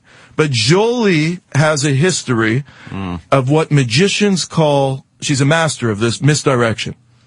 Every time her image is tarnished, she's able to spin it around and come out smelling like roses. For instance, America's Housewives, they labeled her a complete homewrecker after she snatched Pitt from Aniston. What did she do? And this is all in the book. She turns around and starts leaking stories to the media, her and her publicist, Gary Kaczynski, that Aniston never wanted to have kids with Pitt, and that's why Pitt left Aniston. Right. Furthest thing from the truth. Furthest thing. Really? Aniston had a couple of miscarriages, I say in the book, and she built a nursery because after Friends ended, she wanted to have at least 2 kids with Brad. She was madly in love, and you got to take your hat off to Jen because she never came out and said negative things about either of the couple. She handled it in a classy manner. She did a lot of yoga. She had a spiritual guru. And look, and she got to handle the fucking John Mayer dick. Yeah, and man. Mayer's got to be packing. Yeah, what's with Mayer, dude? Banging everybody. Yeah. Is he banging? Bangs them all. I think he's banging men too. Don't you think so? Like I never got a gay vibe from him, to be honest with you. But if he was and he would, do a little something for me financially, I'm not saying I wouldn't take a little on the back. I'm just throwing it out there, John. But is she like? Here's the thing with they're an interesting couple in the sense that John Voight's her father, which kind of makes me. Well, I want to get into the father thing. Yeah, you said incest. Yeah, well. Remember that Oscar kiss with James her brother? Oh, yeah, sure. Yeah. That was creepy for everybody. It was very creepy. Yeah. It was open mouth. Now, this wasn't an isolated incident. She also did this at the Golden Globes, and she did it at several parties. Now, one thing that's taboo in Hollywood is incest. She thought it would be cool. She'd be starting a new trend, and this would be, this would propel her even bigger, to bigger superstardom. Furthest thing from the truth. Hollywood moguls, there's 2 things they frown upon. If A-listers are gay or incest. Incest is the worst. They threatened to blacklist Jolie. They phoned her managers and said, listen, she'll never work again. This is the lowest of low. People just can't accept this in America. So what does Jolie do? She's brilliant. I got to say this. She never poses again in public with James Haven. All of a sudden, you see this douche come on, Billy Bob Thornton. She professes her love to him, says they're having a great sex life. They're wearing each other's blood vials around their necks. This was all a sham. This was to misdirect the media's attention. And as soon as everyone forgot about James Haven, she dumped Billy Bob like a hot potato and set her sights on 3 other guys, including Pitt, and all of them were married. Billy Bob, by the way, was engaged to Laura Dern at that time. Right. She only goes after men who are attached. Do you think it's part of the challenge when you're that hot, you can have any guy you want? So, like, sometimes people like a challenge, like a lot Absolutely. of Absolutely, I man. like the way she licked my crack. There you go. That feels good sometime. There you go. So, all right, wow, that's fucking, that's not a very flattering life for her. You're talking about a woman, I say this in the book, she once hired a hitman to kill herself. Now that is pretty outlandish. How did you get that info, and what are some of the details? I got that from Jolie herself. She told that to several of her close friends who I had access to. See, I went undercover a lot in this book. That's what I specialize in. How the hell do you go undercover? What the fuck? You tone it down a little bit? I toned it down. And no, really, I get a complete makeover. First off, I checked myself into the same mental institution she was in. Did you really do that? No, really. Oh, that's fucking fantastic. I said I was great. I said I was suicidal. I said I might come. I felt like killing people, and I got checked in. You have to know the key words to get checked in. It's not easy. She was in that clinic, and I met people who treated her and remember her and underwent that whole experience. It was wild. And then I went undercover as a paparazzo in France. Now this was, I think, my most opportune time. This was in 2008 when she was giving birth to the twins. And when everyone at the Chateau Miraval, all the media were there, as soon as she treks to Nice to give birth, they all run to Nice. I'm not going to compete with that, man. I stay behind. I knew this would be the only time the staff would possibly go out and party. They had a lot of downtime now. I befriended that whole staff and got the whole inside story. So you go and get the, they're all after them. You hang back with the crowd and get a little inside info. Absolutely. I was the only guy who stayed behind. From the people who have access to them, which is the staff. It's amazing. They talk to you not knowing that you're a journalist, and it's like, how do you prove, like, if they say, I never said that to him, that's not true. How do you prove, like, that, yes, it is. You see this thing? There's these HD cameras now. See, okay. I'm giving up my whole secrets. Smart. So I'm like on a cell phone. But here I am, I'm filming all you guys. So I always do that. Because I love when people come out and deny my shit and take me to task, and then I start releasing all the videos and make them look foolish. And then people go off. That's why I've lasted so long in this business. Let's go back to the hitman thing, though. Don't you think Angelina did that just to get her, pump up her publicity? No, because she really wanted a hitman to kill her. Yes, she said she had nothing left to offer the world. Also, she tried suicide a few times. Was it the fake suicide, though? We talk about this on our show a lot, the fake fucking razor blade suicide. Well, no, one time she cut herself so deeply with knives. She has a big knife collection, Angelina Jolie, and she was rushed to hospital, and they thought she wouldn't pull through. Huh? Okay. But one thing, Angie is so resilient. When this union is over... And it's going to be over, you think? 100%. I predicted Jackson 6 months. Unfortunately, I was right because I love the guy. In this case, I'm telling you, 12 to 18 months from now, this couple is toast. There is too much in-house fighting. They actually don't like each other so much anymore, and they're not. Pitt is worn out. His friends I spoke to want him to run for his life today. He seems like he cleans up well for movies, but then when you see him in pictures that the paparazzi get, he's very disheveled, very grubby. That's right. Stuff. But, for movies, he seems to clean up. Yeah, well, that's the time he's away from Angie, so he's able to get his act together. That's the only time she lets him out of his sight. When you see him all disheveled, like holding kids that look like, collect them all from around the globe, it just looks a little like like, wow, is he pussy whipped? Is that what it was? Just completely pussy Yeah, whipped? because it doesn't seem like he really was all in as far as all the kids go. You're right. You're 100% right. Let me expand on that. Yeah. I predict after they split, there's only going to be room in Hollywood for one of them. Both of them they're not going to stay at the superstar level. And I think, based on the research I've done, and based on her history, she's so resilient, Angie. No matter what comes her way, I think it's going to be Angie Jolie staying on top. There's a family picture. It looks like they stole the characters from It's a Small World. Like they just picked a few one of as each. the boat was going around and just threw them all in. Now, look at that photo. This is what I mentioned in the book. Every time they do this, it's a photo op. Yes. And in the background, there's nannies ducking. They want to make it look as if they're hands-on parents.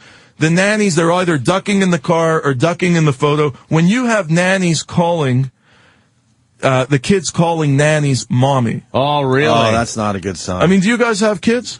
No. Nobody has kids here? Nope. Man, I'm the only guy with a kid. You got one? Dude, that's, Sorry. you know. I'm sure you're happy with it, but you know. The kid is my life, you know. There's nothing better than That's why I parenting. didn't have one, because it supposedly changes you. It does. And I'm not willing to be changed. I No, like me my neither. selfish, filthy lifestyle, and I know it will change that. I've said it 1,000 times. It's like when people fall asleep next to that bean pod in Invasion of the Body Snatchers. Everyone resists it and goes, oh my God, I don't want a kid, I don't want a kid. And then they have one, it's like, oh, you'd love it. It's a wonderful thing. My brother did the same goddamn thing. He's like, man, fuck kid, I'm not having a fucking kid. And then he has a daughter, it's like, it's fantastic, it's great. Like, what happened? It's called love. Fuck love. I'm looking forward to having a couple kids. By the way, can I get on to something very important? I always suspected this. Yes. I knew it. He claims that Billy Bob Thornton has a huge dick. God let's talk about his huge dick. He knew looks it. like he would. He has to. When you see him, and again, as Carl in Sling Blade, when his pants are pulled way up, you see a pretty big mule I never there. noticed. I just thought he was a big, skinny, kind of hick-looking guy. After he kept his dead little brother, poor little fella, he pets him. Apparently, he's even more well-hung than Errol Flynn. Wow. Now, how big would you say there, Ian? 14. Whoa! The fuck That's a fucking thing. No, really. When Billy Bob, when Billy Bob's going like this to his leg, I reckon he's from Arkansas. Now I got to get in a plug here because my good buddy Ron Deckelbaum in Montreal, he has listened to you guys from the beginning. And this guy cannot believe I'm even in the face of you guys. You guys are his hero. He promotes you all over Canada. And I just got to give a shout out to him because he told me when I come back on this show that to say a big hello to you guys, and you guys are his heroes. Thank you, Ron. Thank you, sir. And we just saw the thing they had. You have a phone or something, or there's something that you have more promoting to do, what sir. What the fuck, dude? You're you used to give us a a lot more time than this. Does Brad Pitt want these kids? It always struck me as like a guy, like you're a good-looking guy. We talked about that. He wasn't all in on this whole thing. He wants no part of these kids? Or he's sick of them? Pitt didn't know what he was really getting into. At the beginning, he thought, this was romantic vision. Sometimes they were spending 18 to 20 hours a day in the sack. He never had this before. The kids... Look, his heart's in the right place. Either of them, they're not bad parents. The thing here is they're just way over their head. Jolie recently filed an adoption request for a 7th child. And this is part of the proof why I think they're going to split. Pitt's name is not on those papers. It's just Jolie. Ooh. And by all accounts, people in the house, I'm the only guy. I know Jolie right now better than Pitt does. I hope he was the first guy in line at the bookstore to buy this. Now, she hasn't licked the crack yet. Oh, right.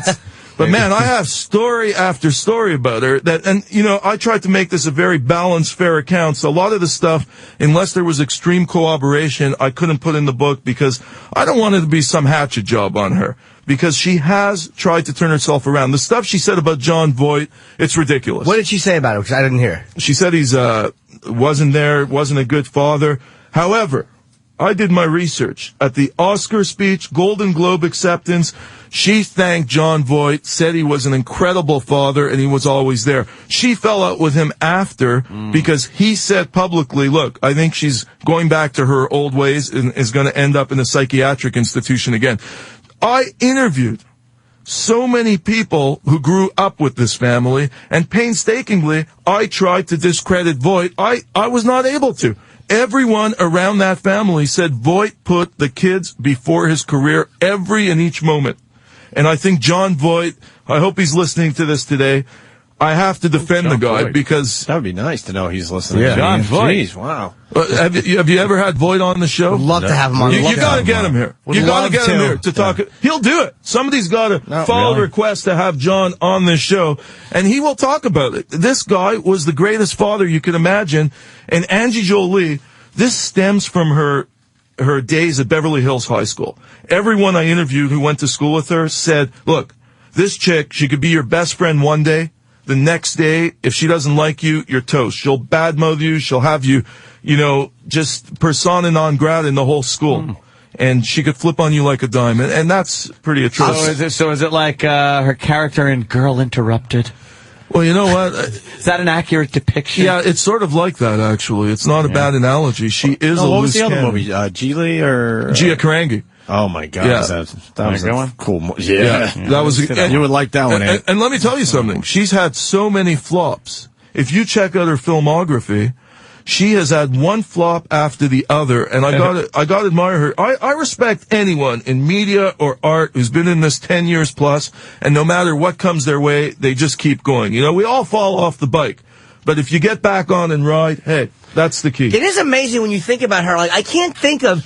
she played Daniel Pearl's wife, and I thought she did a good job as Daniel Pearl's wife. But you can't think of a lot of movies that she did. Yes. Like Meryl Streep, you could fire off fucking Deer Hunter, Kramer vs. Kramer. It just... But with her, it's like, what did she do that you really loved? She fucked a couple of people that... it's really hard to picture. Won awards and I associate her with famous men. That's how I think of her. Is Brad Pitt... Now, there's always been this... talk that he's really kind of a country bumpkin and not, I don't want to say not smart or anything, but not the brightest guy.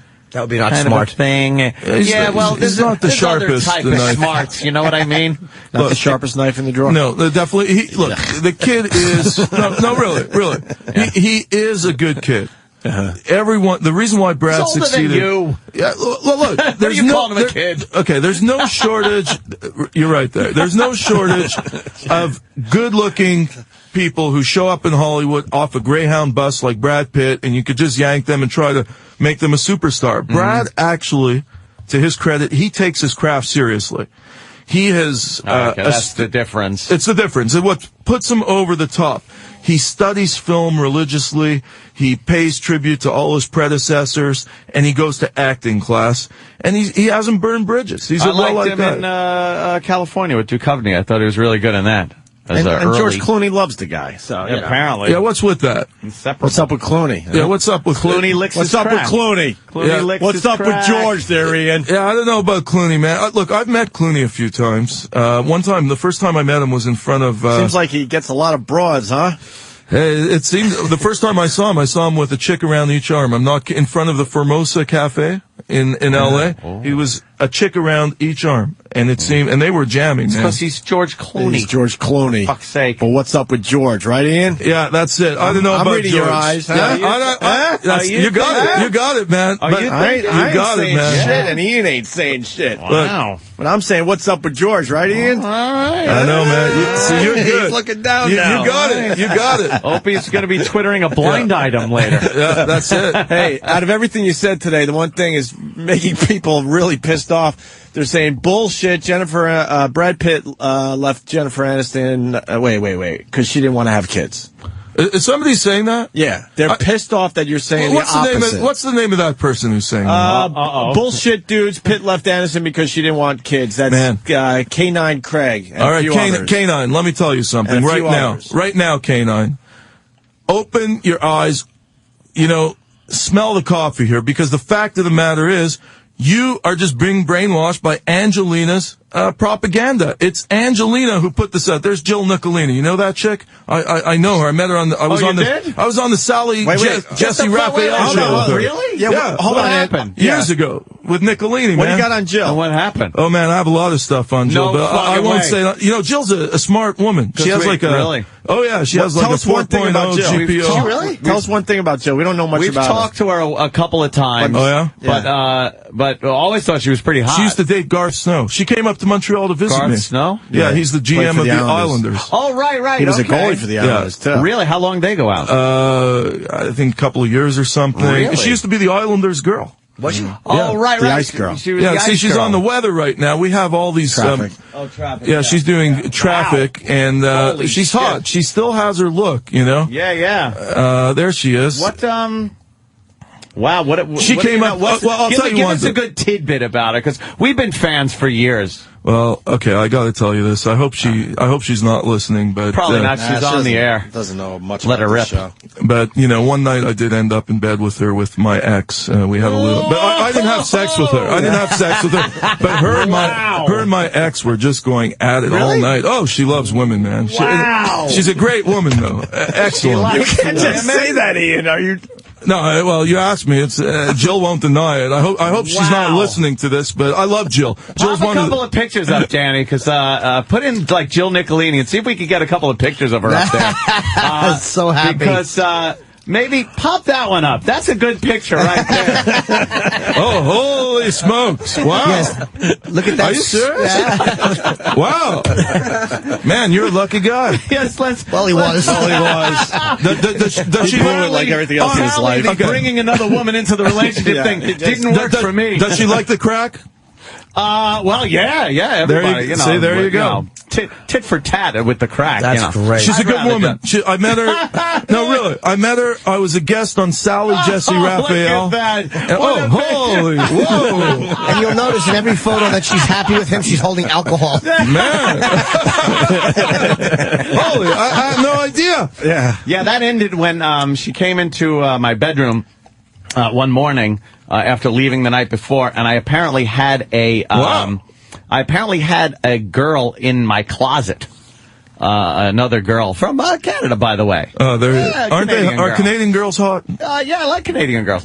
And she was in the closet, and Jill opened said closet, and then it turned into a big clothes burning ceremony that Jill did. She took the girl's clothes. She left in my vehicle. Oh my gosh. Came back, and then when I wasn't there, and took this other girl's clothes and put them in my fire pit in my backyard, lit them on fire, and all that was left were zippers and underwires. Well, thank God there was no one there to stop her. Oh, Keith, Keith, the cop, taped the whole thing, apparently. Yeah. My personal security guy. Thank you very much. You know who I like? Wow, this is crazy, man. Jill's mom is one of the nicest people I've ever met. Oh, yeah. She's a very, very nice family. Very nice family. Nice family. I remember I met Jill on Sally Jesse Raphael, who I love. I miss Sally Jesse. I miss all these people, man. There were so many. Off the air, right? She's not dead. She's just off the air, right? Well, she's been off the air a long time. For a very long time. I think she has a toy boy in France or something. Oh, right. I'm not sure about it. But, no, I love Sally. And we met and we became good friends, and she came up to Canada. I'll tell you, I wish I could have videoed her jamming with my ex. That was one of the hottest moments I've ever seen. I just stood back and watched. And said, whoa, this is so hot, man. See, maybe if I would have worked it out a little better than that, but you would have a nice little thing. Jill doesn't do it for me because of the implants. I hate chicks with implants. I'm not into implants. Unless they put it under the muscle. Me too. Put it under the muscle. Put it under the muscle. It's not under the muscle's not as bad. Hey, Ian, you gotta go. So yeah, they're kicking you right out of here. Well, I love you guys, man. And this is the greatest show, and I want all Canadians to support these guys. And and really, thank you so much. We got a nice fan base in Canada. On your pro jets and your amateur jets and whatever other jets you hold. Ian, John Travolta? Well, man, look, I'm not going to diss him because he lost his kid. And I'm not talking about the kid thing. Yeah, but it's sad. Look, Travolta. What about that kiss on the plane steps? Come on, that's a good question. Yes. I did the book on Scientology. That's why I wear this bulletproof stuff. They want to kill me, man. Yeah, I did a film on and I posed as a gay actor. They tried to deprogram me. It's all because of John. Look, Travolta, that kiss was certainly, he was jamming. That was with the male nanny. That's the same nanny who looked after Jet Travolta. So that guy travels with them. Yes. Okay. And that was shot in Canada. When he was filming Hairspray, that was on the steps of John's private jet. Look, I love John Travolta. It's unfortunate that Hollywood's homophobia doesn't let guys like Travolta be themselves. Travolta, no, really. Really. Well, do you know that I dated Travolta for 3 months? I think you and Travolta would make a better couple than you and Jill. Yeah, well, Anthony inspired Staying Alive. Yeah, that's a hell of a statement, though. No, really. Let Travolta be himself there, right? Well, it's not me saying it. It's other people saying it. Look, I like the guy. He's one of the nicest guys you could meet. But there's no doubt about it. This is according to Time magazine, not according to me. Yes. There was a Time magazine cover story back in 1991 saying Travolta's gay. Yeah. It's not me saying it. You know, my opinion doesn't matter here. I'm just a nobody from Canada. But I go what the experts say, and people were quoted in a Time magazine cover story. People are getting up and leaving. Oh, man, I don't want to leave this show. Ian has another... Hold on, let's give a big plug, though. Go. Photo here? Yes. I want to bring this guy to Canada and just make him the bomb there, like a rock star. Ian Halpern, it's called Brangelina. I'll say this about Ian, man. You were on time with Michael Jackson's book. You have a ballsy dude. He says, you hear celebrity books are usually very soft. He comes right out and goes, no, she tried to have herself fucking killed. Yeah. It's like, I'll say that. Exactly. If you want to read stuff that is explosive, I admire you for that, Look, man. when my body's found in the Hudson, I've willed it all to this show. Oh, that's just to let you know. The first time Ian was on, we had an argument, and then he was willing to come back 2 days later. I love a guy like that. See, like Ventura's a wimp because this guy knows his shit, man. Yeah, like I've been telling everybody around the world. They've seen this video on YouTube. I said, look, this guy knew his shit, and I'm not going to argue with him. He took me on, and that's cool. We shook hands after. Yeah. You know, that's good radio. We actually love you now, Ian. We didn't like you at first, look, but Ventura, we can come back anytime. I hope Ventura is listening to this today because I would like... Me and Jim, I'm challenging Ventura. I will rent out Madison Square Garden myself, and the two of us going against Ventura. Oh, that's tag team. I'm willing to do it. Two corpses. You'll find two bloody raped men and Jesse babbling into the microphone. Conspiracy. Yeah. And let me tell you, Ventura will be back on this show when his book comes out in April. I have no doubt about it. He already said no, but I guarantee he'll be back here in a heartbeat. He's got to sell books. This is the place to be, right, Ian? It is the place to be. Opie and Anthony, and thank you for having me. Peace out. Ian Halpern. Get out of here. Thanks, man. And thank you, it's called Brangelina. Yeah. Gotta love the guy. Radio. All right. Oh, he's still here. He could hear us talking about him.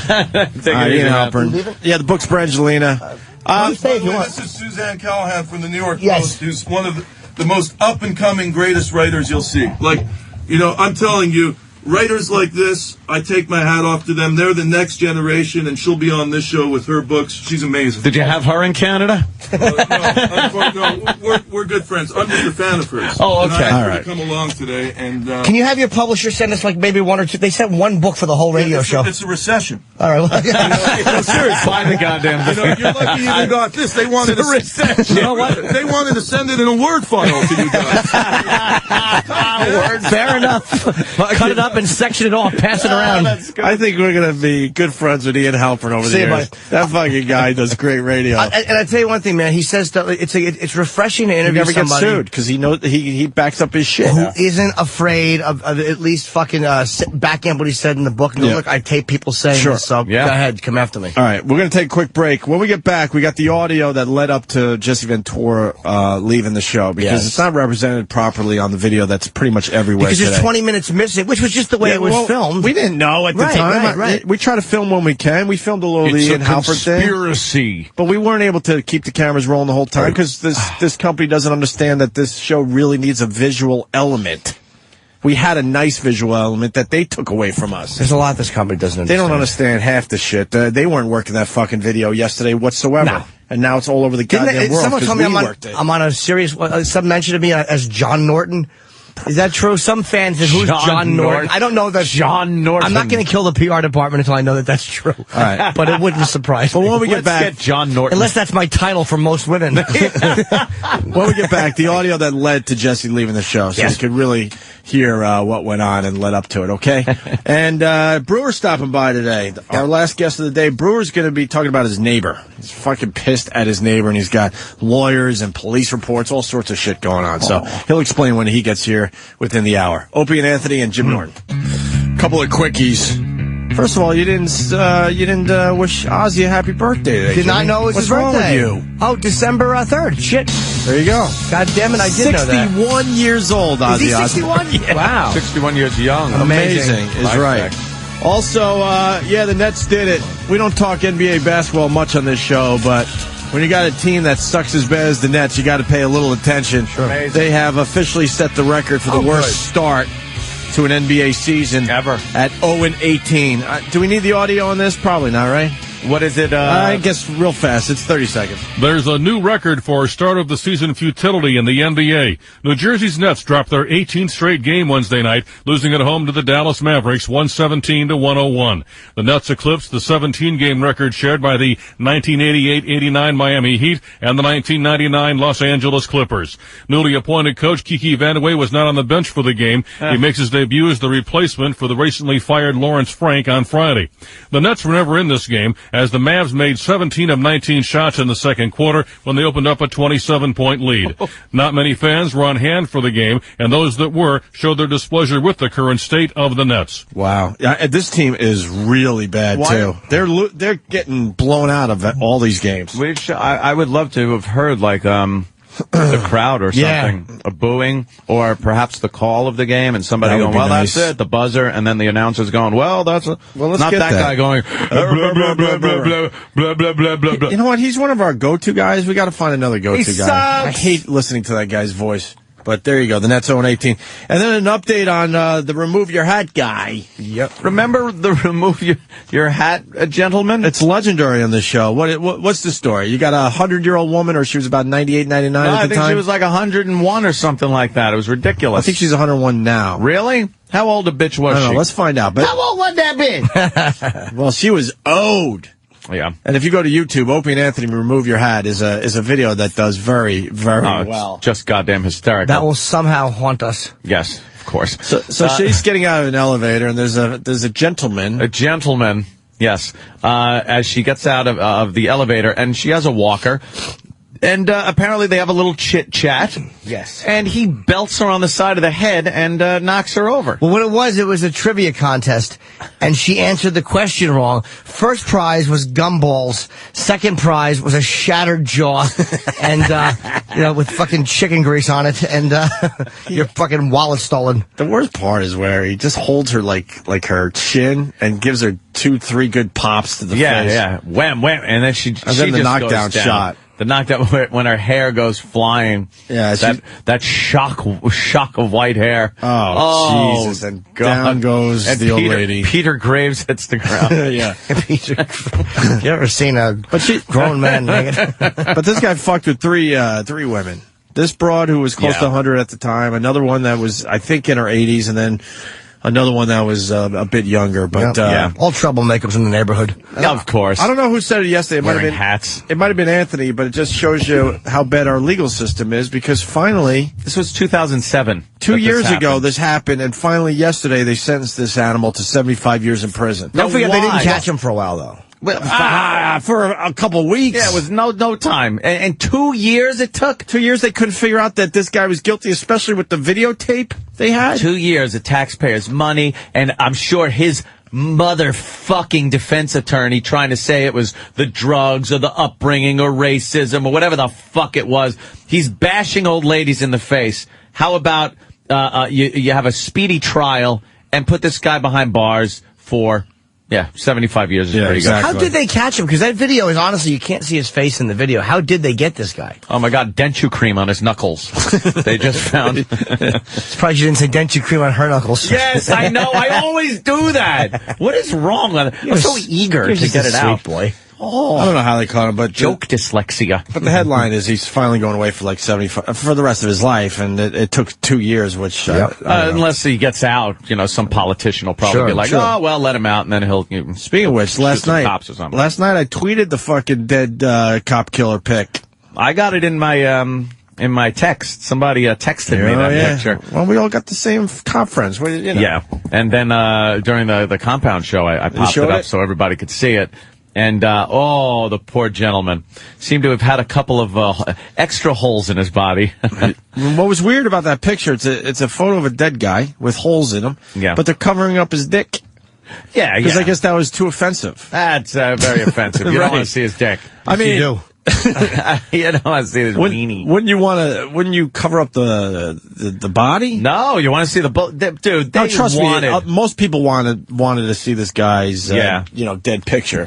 They showed as much as they possibly could without looking like Al Qaeda, sure, or the Taliban or something. One of those wounds. You see this picture, Jimmy? Yeah, I did. Apparently, one it was the beauty happened during the shooting of the 4 police officers. Oh, really? Which one? I'm thinking it's the one in the side, closer to the side than dead center, because it looks like it's bruised and a little older than the one in his belly. The belly shot looks fucking fatal. That one is ripping apart organs. It looks dead center, mid-mass. If that went straight, spine, aorta, coming down, whatever that comes down, and then splits down your legs. Like, there's some major shit where that bullet went in right there. Dead, good fucking riddance. He's done. And do we care that Meredith Baxter is gay?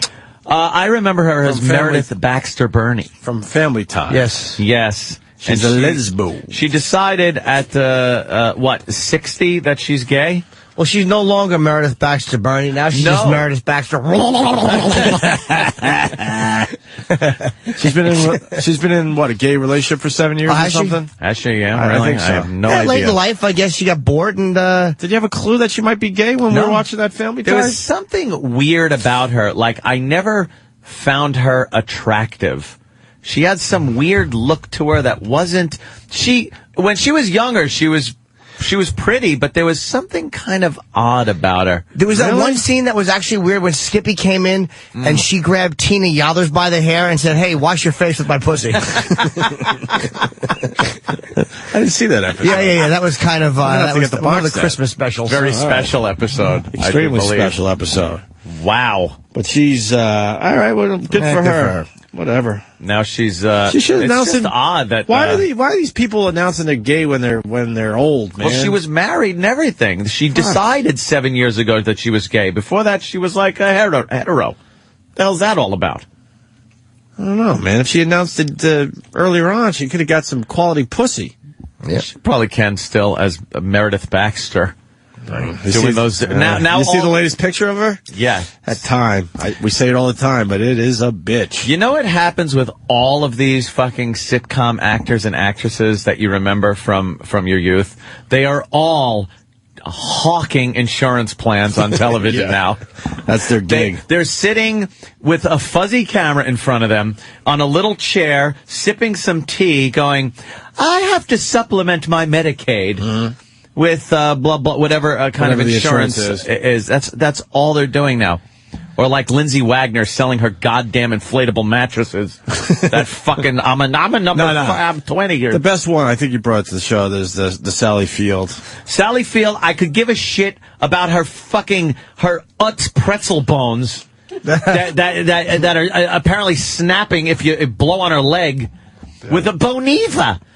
I just take my once-a-month Boniva, and there she is doing yoga. She's that cute little pixie in the hair, the flying nun, and Smokey and the Bandit. Come on, and now we have to think about her having brittle bones. Osteoporosis. All right. And then there's the $6 Million Man doing the bionic hearing aid commercial. Well, she probably had great bones until fucking Burt Reynolds put his fist in him. Maybe that's You don't think they healed properly? Her cheekbones are the ones that are broken. Her jawbones. And then fucking Starsky has to be like, "You're stuck on a treadmill." Talking about credit shit. It's like all these guys you remember, and these women you remember being hot, and the guys you remember being the hero of the show, and now they're just hawking shit. We got Jimmy in North Carolina. He's got some info on this Meredith Baxter thing. Yes, Jimmy. Yeah, apparently Michael J. Fox is all shook up about the matter. That was terrible. The best part, the confidence in Jimmy's voice. He knew that would work. Oh, that's a Sometimes you just know it's going to work, right? We don't need the audio on this one, do we? About what? Her talking about it?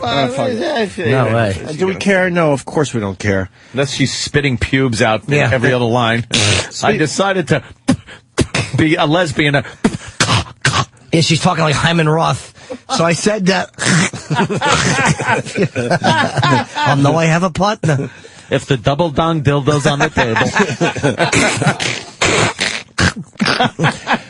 And New York State, they're not going to be legalizing that gay marriage anytime soon. Boy, that has really taken a fucking I thought this was going to be an easy fight for gay marriage, but you're talking 32 states voting against gay marriage at this point. And 32 California, fucking too, which, states. you know, you would think. But, but there's California, there's Sacramento, there's a lot of places in California that aren't L.A. or San Francisco. San Francisco and L.A., yeah. So New York, you would think, being a very upstate. democratic state.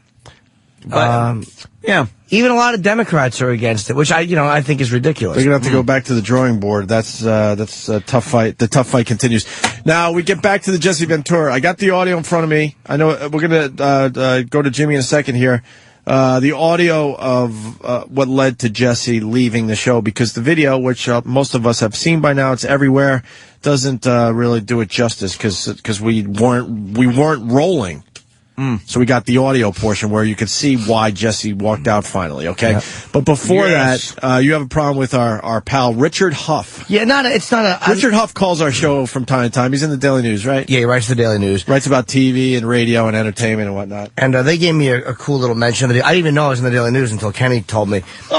Which normally he just gives you horrible news. This was actually good news. It was nice in the back, page 84. It was a Ventura... You thought it was the obituaries. Yeah, exactly. Congratulations. You're dead. It's, don't invite Jim Norton, conspiracy theory host Jesse Ventura to the same party. Ventura and Norton verbally sparred on yesterday's Opie and Anthony show on Sirius XM radio. But I bring nothing to the company, so why would you take care of me? And things got so heated, Ventura walked off the program. If you're not going to let me talk, I'm out the door, Ventura said as they argued over going to war. You've been talking the whole time. All you do is shout, yell over people. Norton shot back, and I should add, cleverly. 20 minutes later, as the debate raged, Ventura got up to leave. Norton told Ventura he was sulking. There's an effing guy here telling me I've got a schedule, Ventura said, adding an obscenity. Ventura touched Norton's shoulder as he left. Thanks for touching me with your effing stupid, rip-roaring, Rocky Horror hairdo. Norton shot back. See? No, Norton didn't. It's the line of the year, and he blew it in print. And he did try to hear it. He just couldn't. I think. Oh, it's you could hear it. If you're familiar, everybody's familiar with Riff Raff from Rocky Horror, and you absolutely know the reference, especially somebody in the entertainment journalism field like that. There it is, too. I said you're riff-raff from Rocky Horror hairdo. Yes. Rip-roaring. Yeah, rip-roaring. So we're going to get Richard Huff on the phone to explain himself. Yes. And he's promised me a full-page retraction with a humble apology. Humble being the keyword. I think you're pushing the Tiger Woods off the front page so they can As run it should be. Finally. No one cares about Ellen. They just quoted me. Hey, why don't we play the audio? So this is what led to Jesse leaving. And I have to run out and come right back. Because I have a thing to do. Oh, you do? Okay, that's fine. You don't need it for the audio. All right. Here it is. This is what led to Jesse leaving. I remember doing the time warp. Jimmy, it's just a jump to the left. You weren't there. Your car didn't break down in the rain. But this is how it went down. Because the video just doesn't do it justice. Here you go. We're also profiling the Mexicans. We profile the Italians for the mafia. You profile bikers for hell. Yeah. Profiling works to a certain degree as long as citizens are afforded a certain amount of respect. And I like the fact that now we don't even do it at the borders. Where are Mexicans being profiled? Well, I drive across every year, and now the last time I drove across the border, I showed my passport at the border. And I was 2 hours into Arizona on the freeway, and I had to do a 2-hour stop there because the cars were backed up because it was an immigration stop in the middle of Arizona. Well, not at the border. And wait, logical. Really? People that got across. Well, they do DWI checkpoints. It only goes against our Constitution, but what the hell? DWI checkpoints do too, technically. No. Our Constitution says you can travel freely inside the United States. So DWI checkpoints also? No. Why? Because that's driving a car and a license and you're dealing with a cop. Same thing here. No, it isn't the same. This is immigration. So what? You're checking to see if... So what? You're a citizen. You're not being hassled if you're a citizen. Yes, you are. You're asked to produce. I already did it at the border. Same as DWI checkpoint. You're asked to prove your sobriety. No, it's different. It's not different. Yes, it is. It's different because it doesn't prove your point, but it's not different. Because driving is a privilege. Yes, they weren't stopping citizens walking. No, they were stopping them exercising their privilege. Driving is a privilege. I don't have a right to drive. Right, exactly. It's a privilege. So they were stopping. But you have a right to be a citizen. It's your right not to be questioned don't the police, inside the United States if you're a citizen. So you think we should? Right to ask this isn't the police. This isn't the police. You're talking about the Border Patrol. This is immigration. Immigration. Oh, okay. So what right does immigration have to pull me over in the middle of Arizona and ask me to produce papers that I'm a citizen? Well, that seems a little shifty. Yeah, but Very they were shifty. stopping people because they wanted to make sure that they weren't illegals. They weren't looking for you. So what if they ask you to produce? And I mean I refused. Of course you did, because you're a because I recognizable believe guy. in the Constitution. So do I. But again, it's not a suicide. No, you don't, because you're saying that this You're is right. okay. I don't believe in the Constitution. Stop it. Stop it. I don't believe in the Constitution. You're violating it. No, I'm not. I'm no exercising my free it. speech. Boo-hoo. Oh, Jesus. And time. Wow. I love the Constitution. It troubles me because I don't like the perverse use of the Constitution. Yeah. We're out in the middle in the United States, and you're asked to produce your citizenship when you've already done it at the border.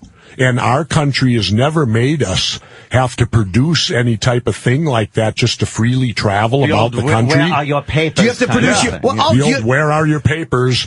Can you leave Minnesota into South Dakota? And I foresee in the future they're going to have...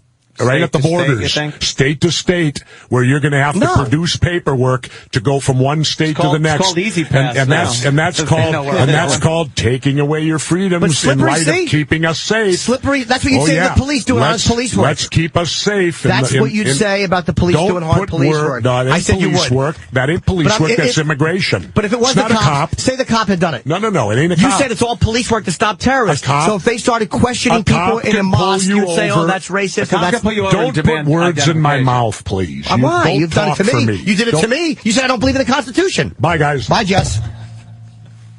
Governor. You always just sulk and walk away. Why? You put words in my mouth. There's a fucking guy here telling me I got a schedule. Asshole. You're using dirty language, asshole. Yeah. Oh.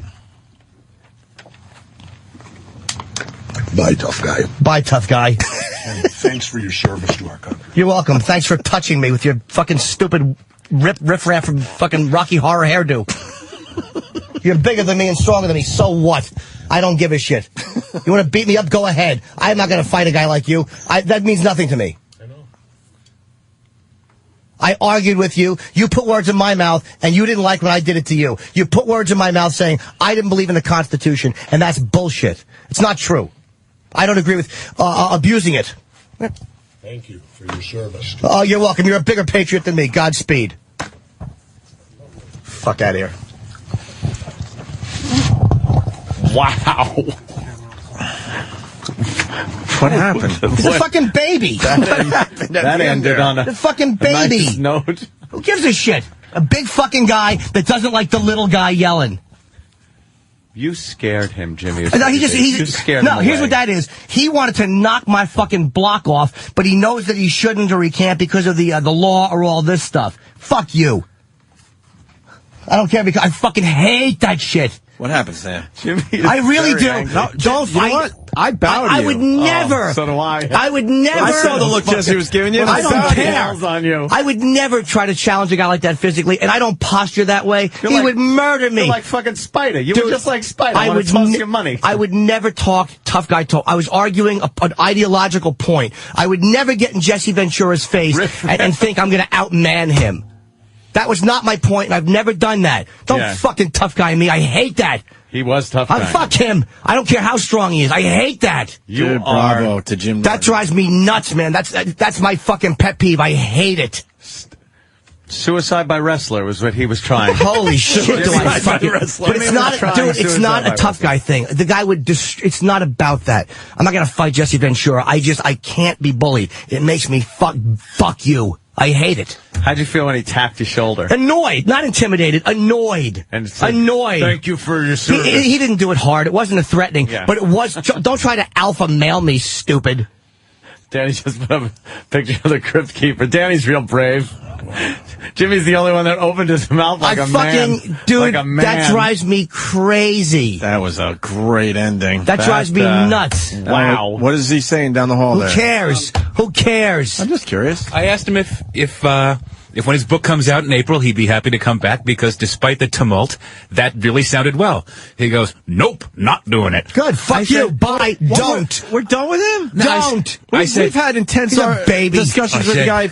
I walked with him to And he the always elevator, comes back. and I said, Governor, I know that your feelings may have gotten hurt, and you don't like Jim. Who cares? I don't like him either. He He's said, a sulker. I don't respect that little shit. I don't respect him either. I respect his military service, but I think he's a fucking... I don't respect him in a debate because he's a baby who pushes his microphone. Aw. What's the matter? You're not used to being challenged by a small guy, you fucking big dumb wrestler?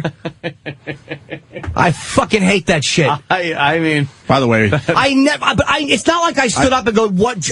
I would never do that, dude. People are saying best ending ever. By the way, yes, we did get that on video, and boy, will that video be... I don't give a shit if he comes back. That's a big one. I don't That's a biggie care. right there. That's a big one. I swear to God, I don't care if he comes back. Wait till you see Jesse's face. Honest to God, he wanted to strangle you. Too bad. I know. Then don't argue with me on the radio. Just bully me in an alley like you probably would have if you weren't a dumb fucking wrestler.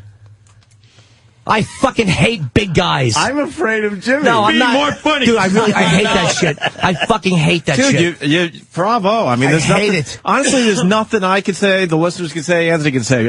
It's a bravo all the way around. Yes. So trust me. I would never have Me and tried Ant to saw the speak look that that way to Jesse Jesse. gave you. Bravo. You Wait till you see this fucking nose video. to nose, and just you did not back down an iota. But no, I won't back down. I know, that's but just again, it. if it came down to a real fight, the acknowledgement is the guy's going to murder me. I'm not going to fight course Jesse he Ventura. would. It's not about that.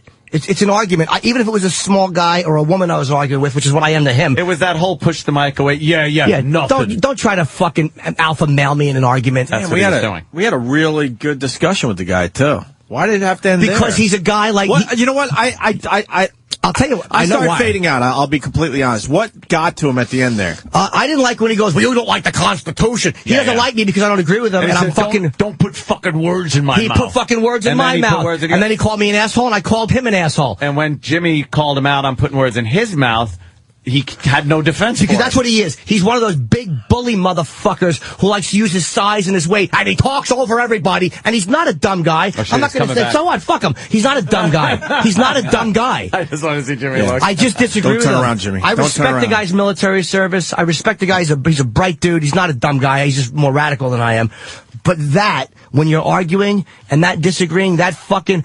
Like, that's all of a sudden the atomic bomb. I'm going to use my... Fuck you, man. You know what you should do? Bend him over and humble him. You fuck in the ass. I fuck you in the ass and humble you. I don't care if he... That little shit. That's what I think of you, you big fat motherfucker. Beat it. Steve. There was a point... No, I'm Anthony, sorry. I thought you Anthony, meant... there was a point when Jimmy turned all the way around. Jesse was at the doorway. Jesse was debating... I'm coming back in. So what? Yeah, he was. No, I'm just saying. I know he was. I'm just painting the picture for everyone. There was a moment there where I Jesse's wasn't like... at all. I think I got to go back in there and hit this scared guy. for you. And then at the last second, turned and walked away. When he drank his water and finished the bottle, I thought he was going to throw the bottle. And I would have thrown mine at him and got the shit beat out of me. Believe me. God, that's what I was thinking. That's why I started getting afraid. And then Kenny would have had to come in and...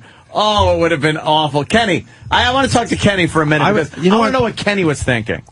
I've been boxing lately. I would have tried something. Dude, would you knock it Dude, off? I would be annoyed at a small guy for pushing the microwave during an argument when Jesse was having a lot of time to say what he had to say. Yeah. We were arguing back and forth. He felt I put words in his mouth. I felt he put words in mine. But then to drop it like that, goodbye. I know. Fuck you. We're Goodbye. promoting your show for the last 20 minutes. Ask plenty of legitimate questions. Yes. Let him get his point across over and over again. Oh, it drives me crazy. Yeah, where would have been that fail-safe point where you had to jump in? Because you held off. You didn't do anything. You didn't get in between anybody. What were you thinking during that whole thing? I was keeping my eye on him. Yeah? Now, what would you think if you had to go against Jesse Ventura? Bye, Jim. Opie and Anthony moving right along. Look who's in studio. Our old friend Jim Breuer. Yep. Breuer.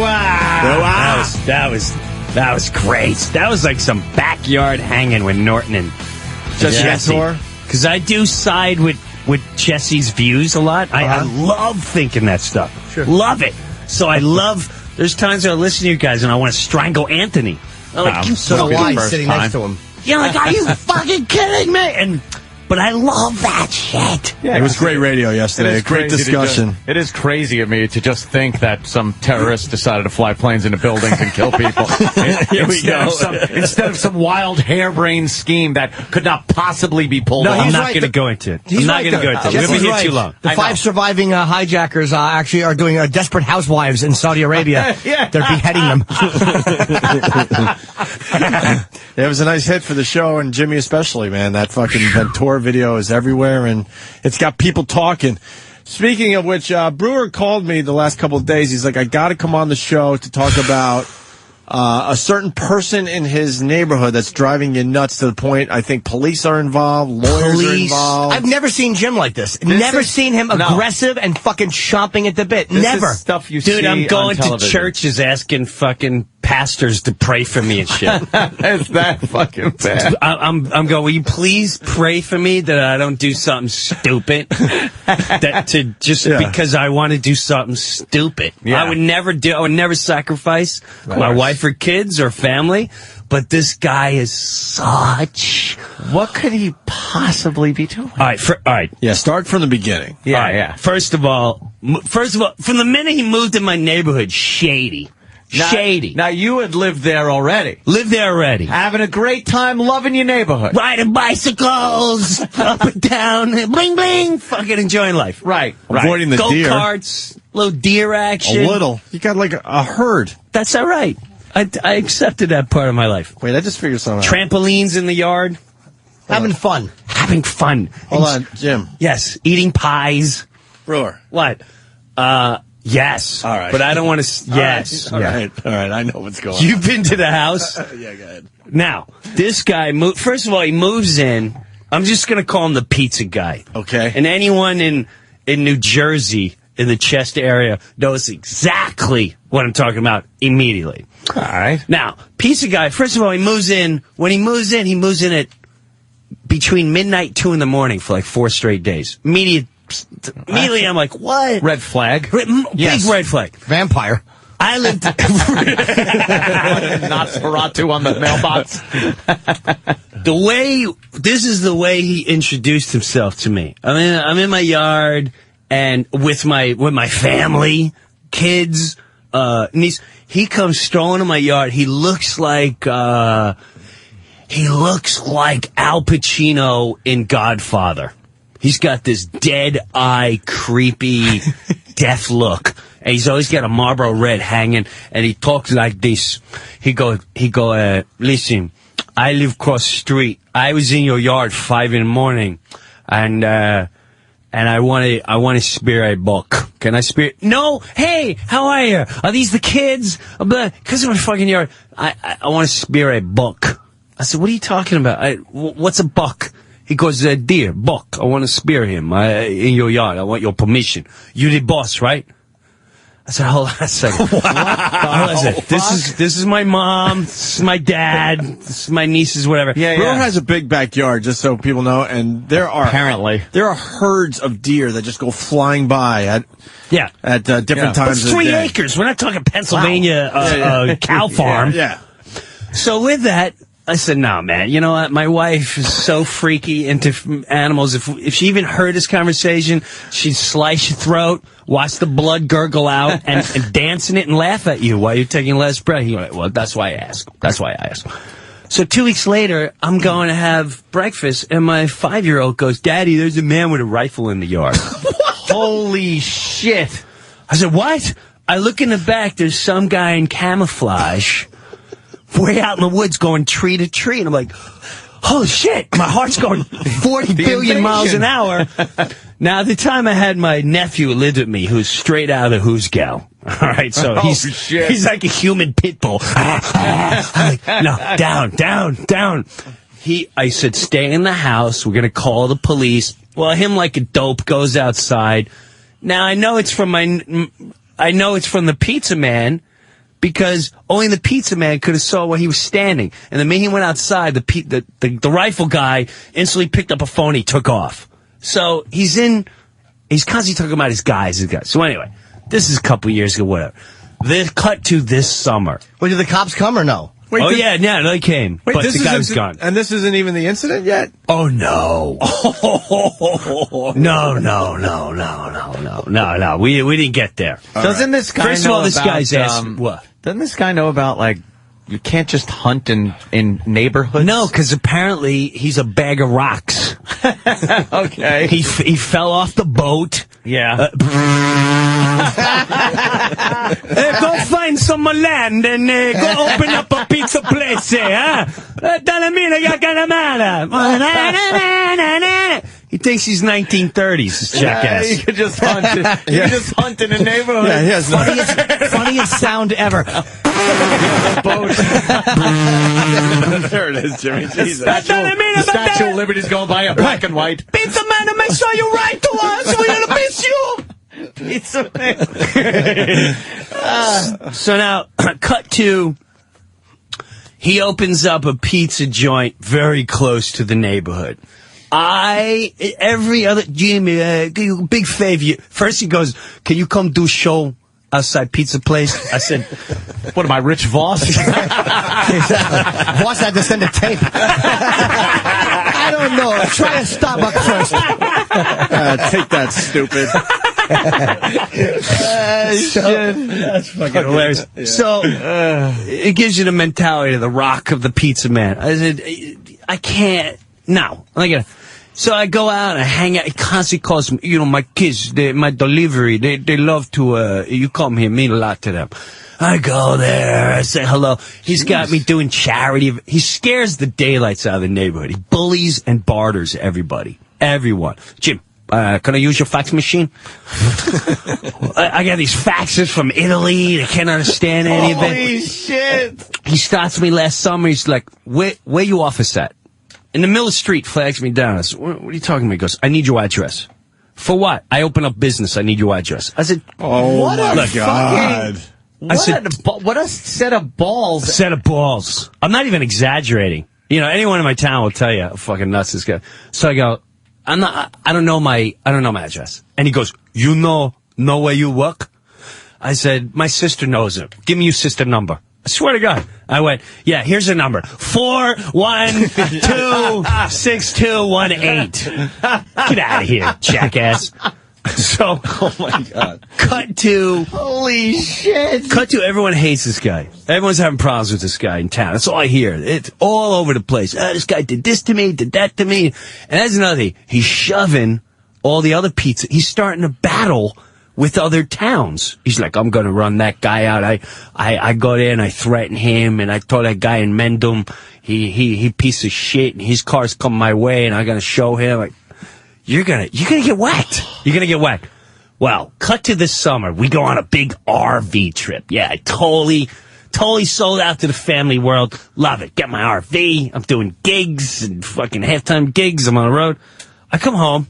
I hear all this crazy shit. He's going through this sick divorce to the point where he's turning off the heat. He's not paying the bills. Oh, shit. He pulls up as I'm unloading. So here's where it begins. He gets out of, stupid me. Cause I like the guy. Although he's crazy, I've never had a problem. You figured he was just a nut. He's just a nut, but he's never bothered me. Right. I never had a... Yes. Except for guns in the backyard. Yeah. Guns in the yard. He tells me, I'm gonna, my guys are gonna take care of this guy in Italy because, he taken my grandfather's gun. So he see what happened, my guys show up. But I tell you this because I love you like a brother. He loves everyone like a brother. You don't want to hear those stories, No. though. No. You don't want to be involved. But now I'm exploiting them. Yeah. So he pulls up and he goes, Jimmy,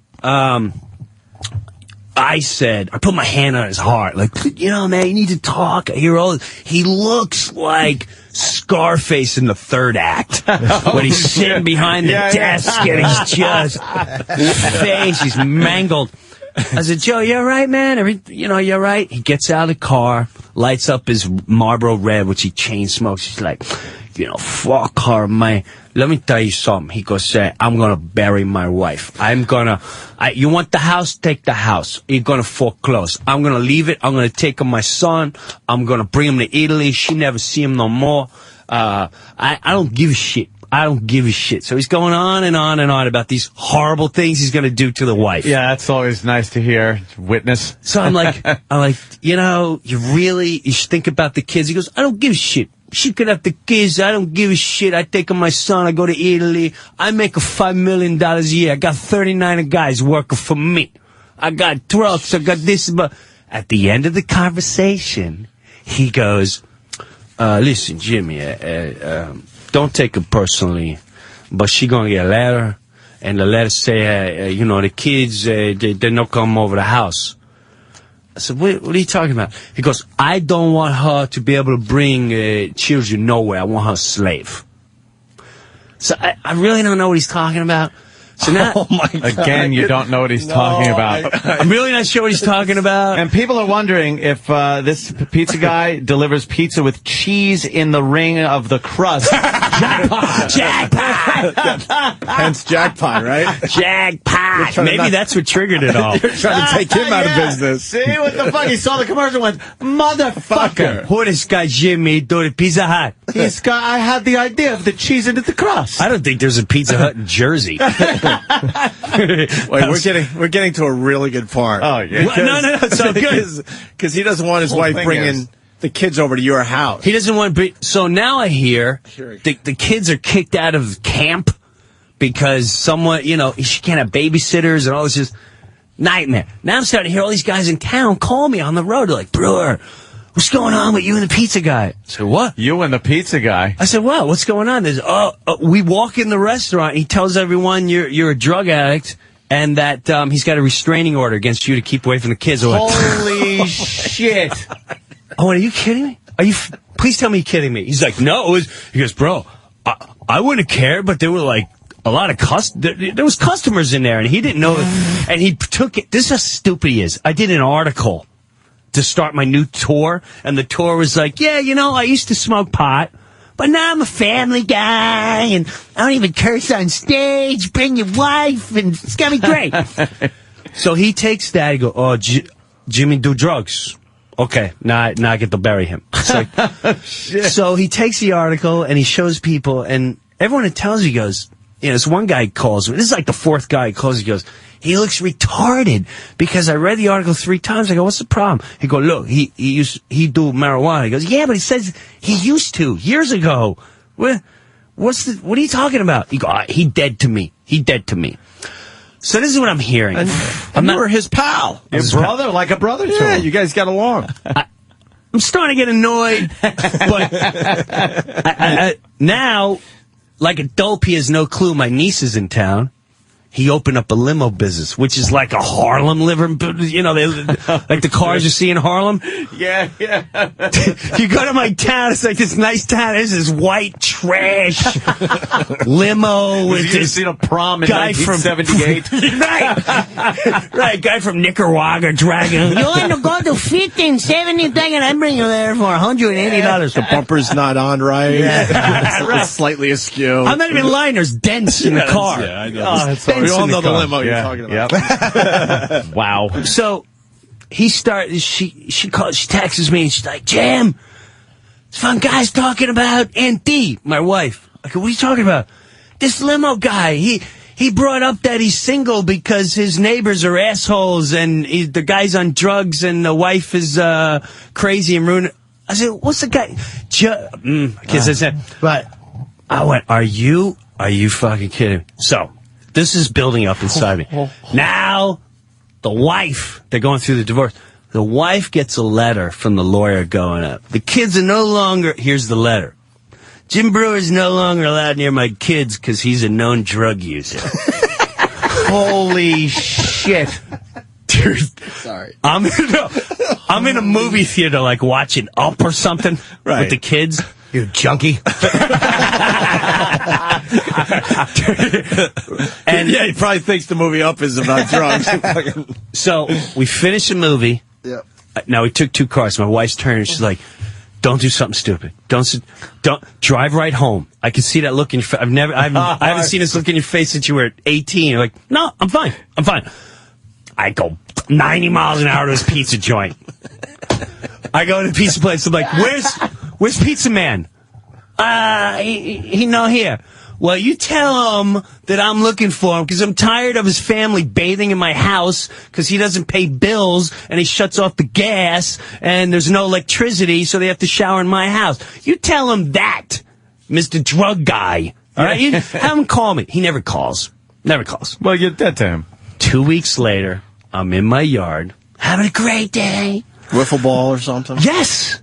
Yeah. Rocking the I had wiffle my ball. family out, and my parents, what a good in-laws. Beautiful sky. All of a sudden, his kids come walking in my yard with the wife. She's like, oh, he's scaring me. He's this. And I'm like, oh, I don't need this, man. Shit. I don't need this shit. So my wife's like, you gotta stay here. I pull my wife's on. I really don't want them here. I don't want them here. I'm spending time. Well, yeah, she's fucking having whatever. Hour later, his kids are playing wiffle ball. He doesn't even, he's never bought it. He never hangs out with the kids. Ever. So all of a sudden, the kids go, somebody's staring at us from the woods. Holy Jesus, no. You turn around, it's Pizza Man.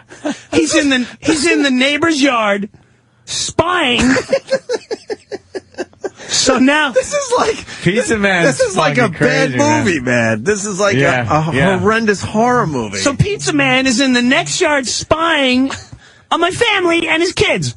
So the wife is like, why don't you come over here like a man? You want to see your kids? You fucking and they're So he starts walking to his house, and I'm like, now we're going to have our conversation. So I don't think... Now, everyone that works for him are like immigrants that he literally enslaves. If you talk to them, they're like, oh, I got to work for him because he's going to turn me in. We're all junkies. Holy shit.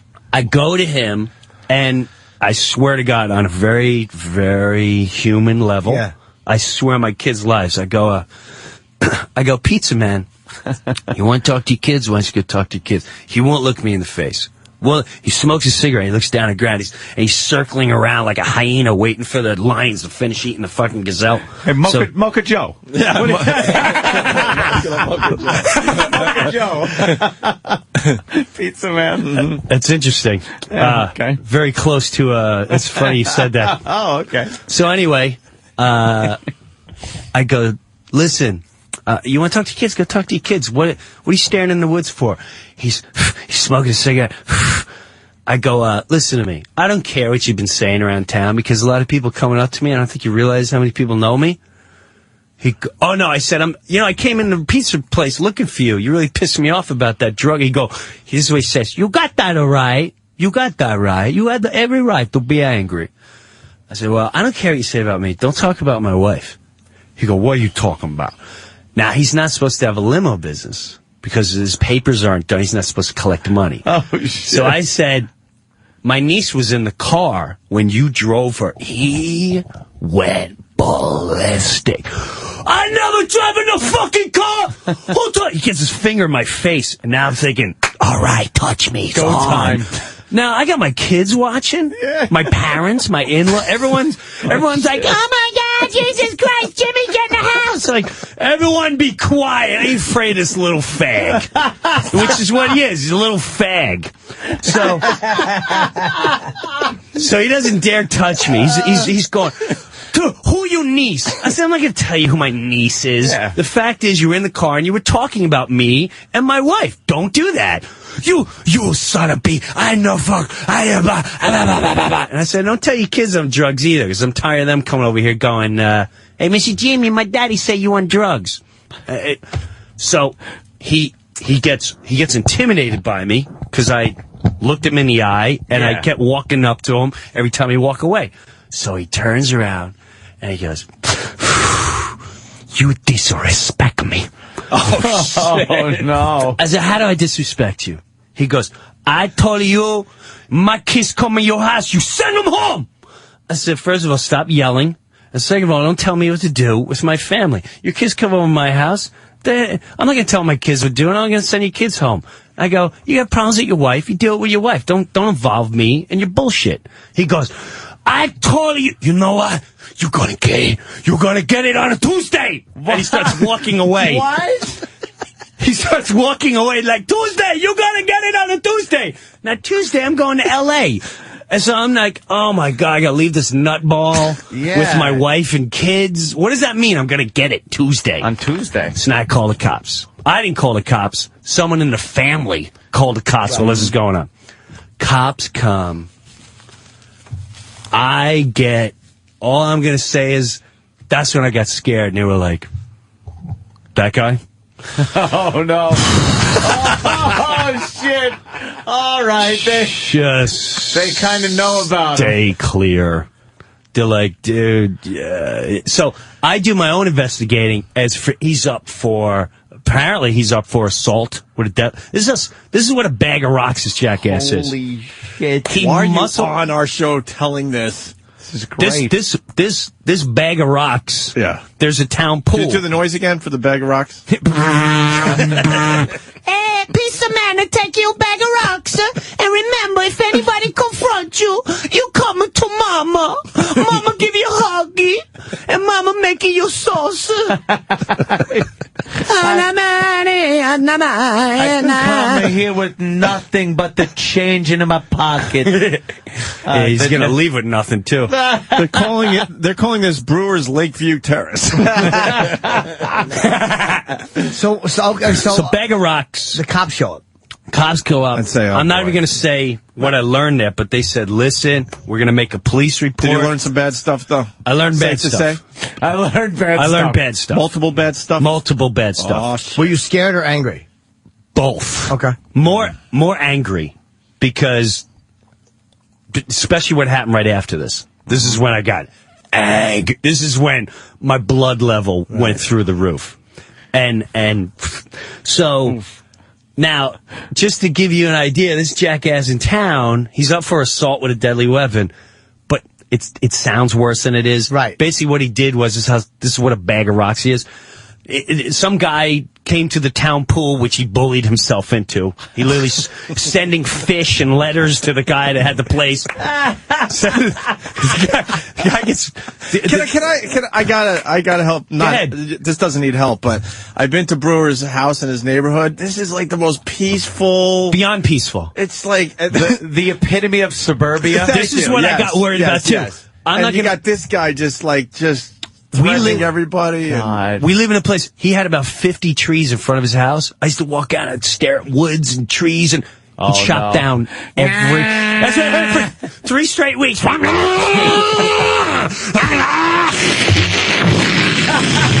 wants to cement the place so bad. Dude, he's so stupid. This guy comes to me, living there 1 month. He go, Jim, guess what? First of all, you need to know. You know what they call me? The Italian Jew. I said, really? He goes, that's right, because I got Italian and I know how to Jew people down. Now he drives like 90 miles up my driveway. Gets out of the car. He can't wait to tell me this. I go, what's up, Pizza Man? He goes, I just bought 2 horses, 2 thoroughbred. I name them Zambuca and Espresso. I swear to God. I swear on my kids' lives. He goes, how much you think I buy the horse for? I said, like, first of all, who gives a shit? Second of all, Pizza Man, I don't know how much. I don't know. He go ahead, guess one he thoroughbred, the other one he prize winner. 16,000. He go 5,000 for the both of them. I said, all right. 2 weeks later, he's burying them in the backyard. I've got horse flies the size of my pinky fucking up my summers for like the last 3 years. He's got sheep. He comes in my house. Probably he just needed the heads. Probably. He comes over my house. He's like, you know, how about I chop down your trees? Oh, great. I want to put my livestock here. I said, dude, you're not... Go to Pennsylvania. You're not coming to my house to create a farm. Are you retarded? Are you Make sure you take your bag of rocks, eh?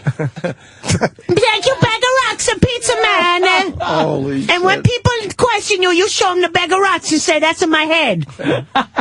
Fucking guy. All right, so the pool. The pool, he spooks the guy out. So this guy at the pool... Holy now, shit. this is all public record, so I don't mind talking about it. You can go and check out any police report on him. Mm-hmm. police report is, this is how the bag of rocks, the guy's like, I'm eating a sandwich, leave me alone. He's going, you take a business away from me, you can no eat here. He goes, you can fuck yourself. He goes, I'm gonna kick your ass. The guy calls a cop because he threatens, I'm gonna kill you. And cops come. What day did he pencil his death in? Yeah. Oh, he's got the 50 guy. Yeah. Tuesday, I'm busy with the Breuer.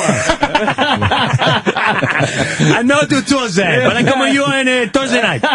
Right after third delivery. This guy, so the cops come, this jackass, while the cops are there, already settled the situation. He goes, no, this isn't no way I do things. I show you how I do things. Goes to his car, opens his trunk, and takes out a freaking police billy club.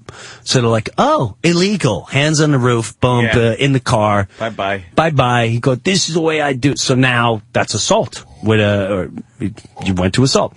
He's also up for gun charges, too, because that's another whole thing.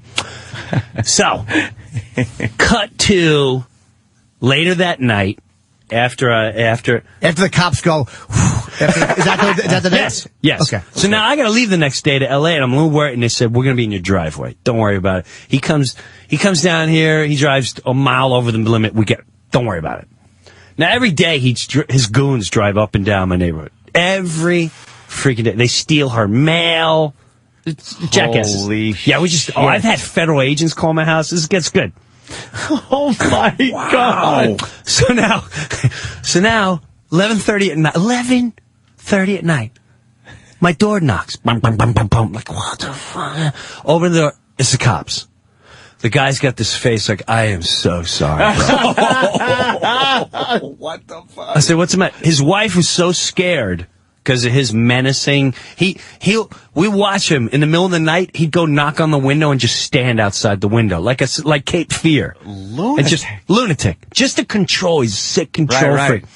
Never touched her, but he's sick control. He wants to control you.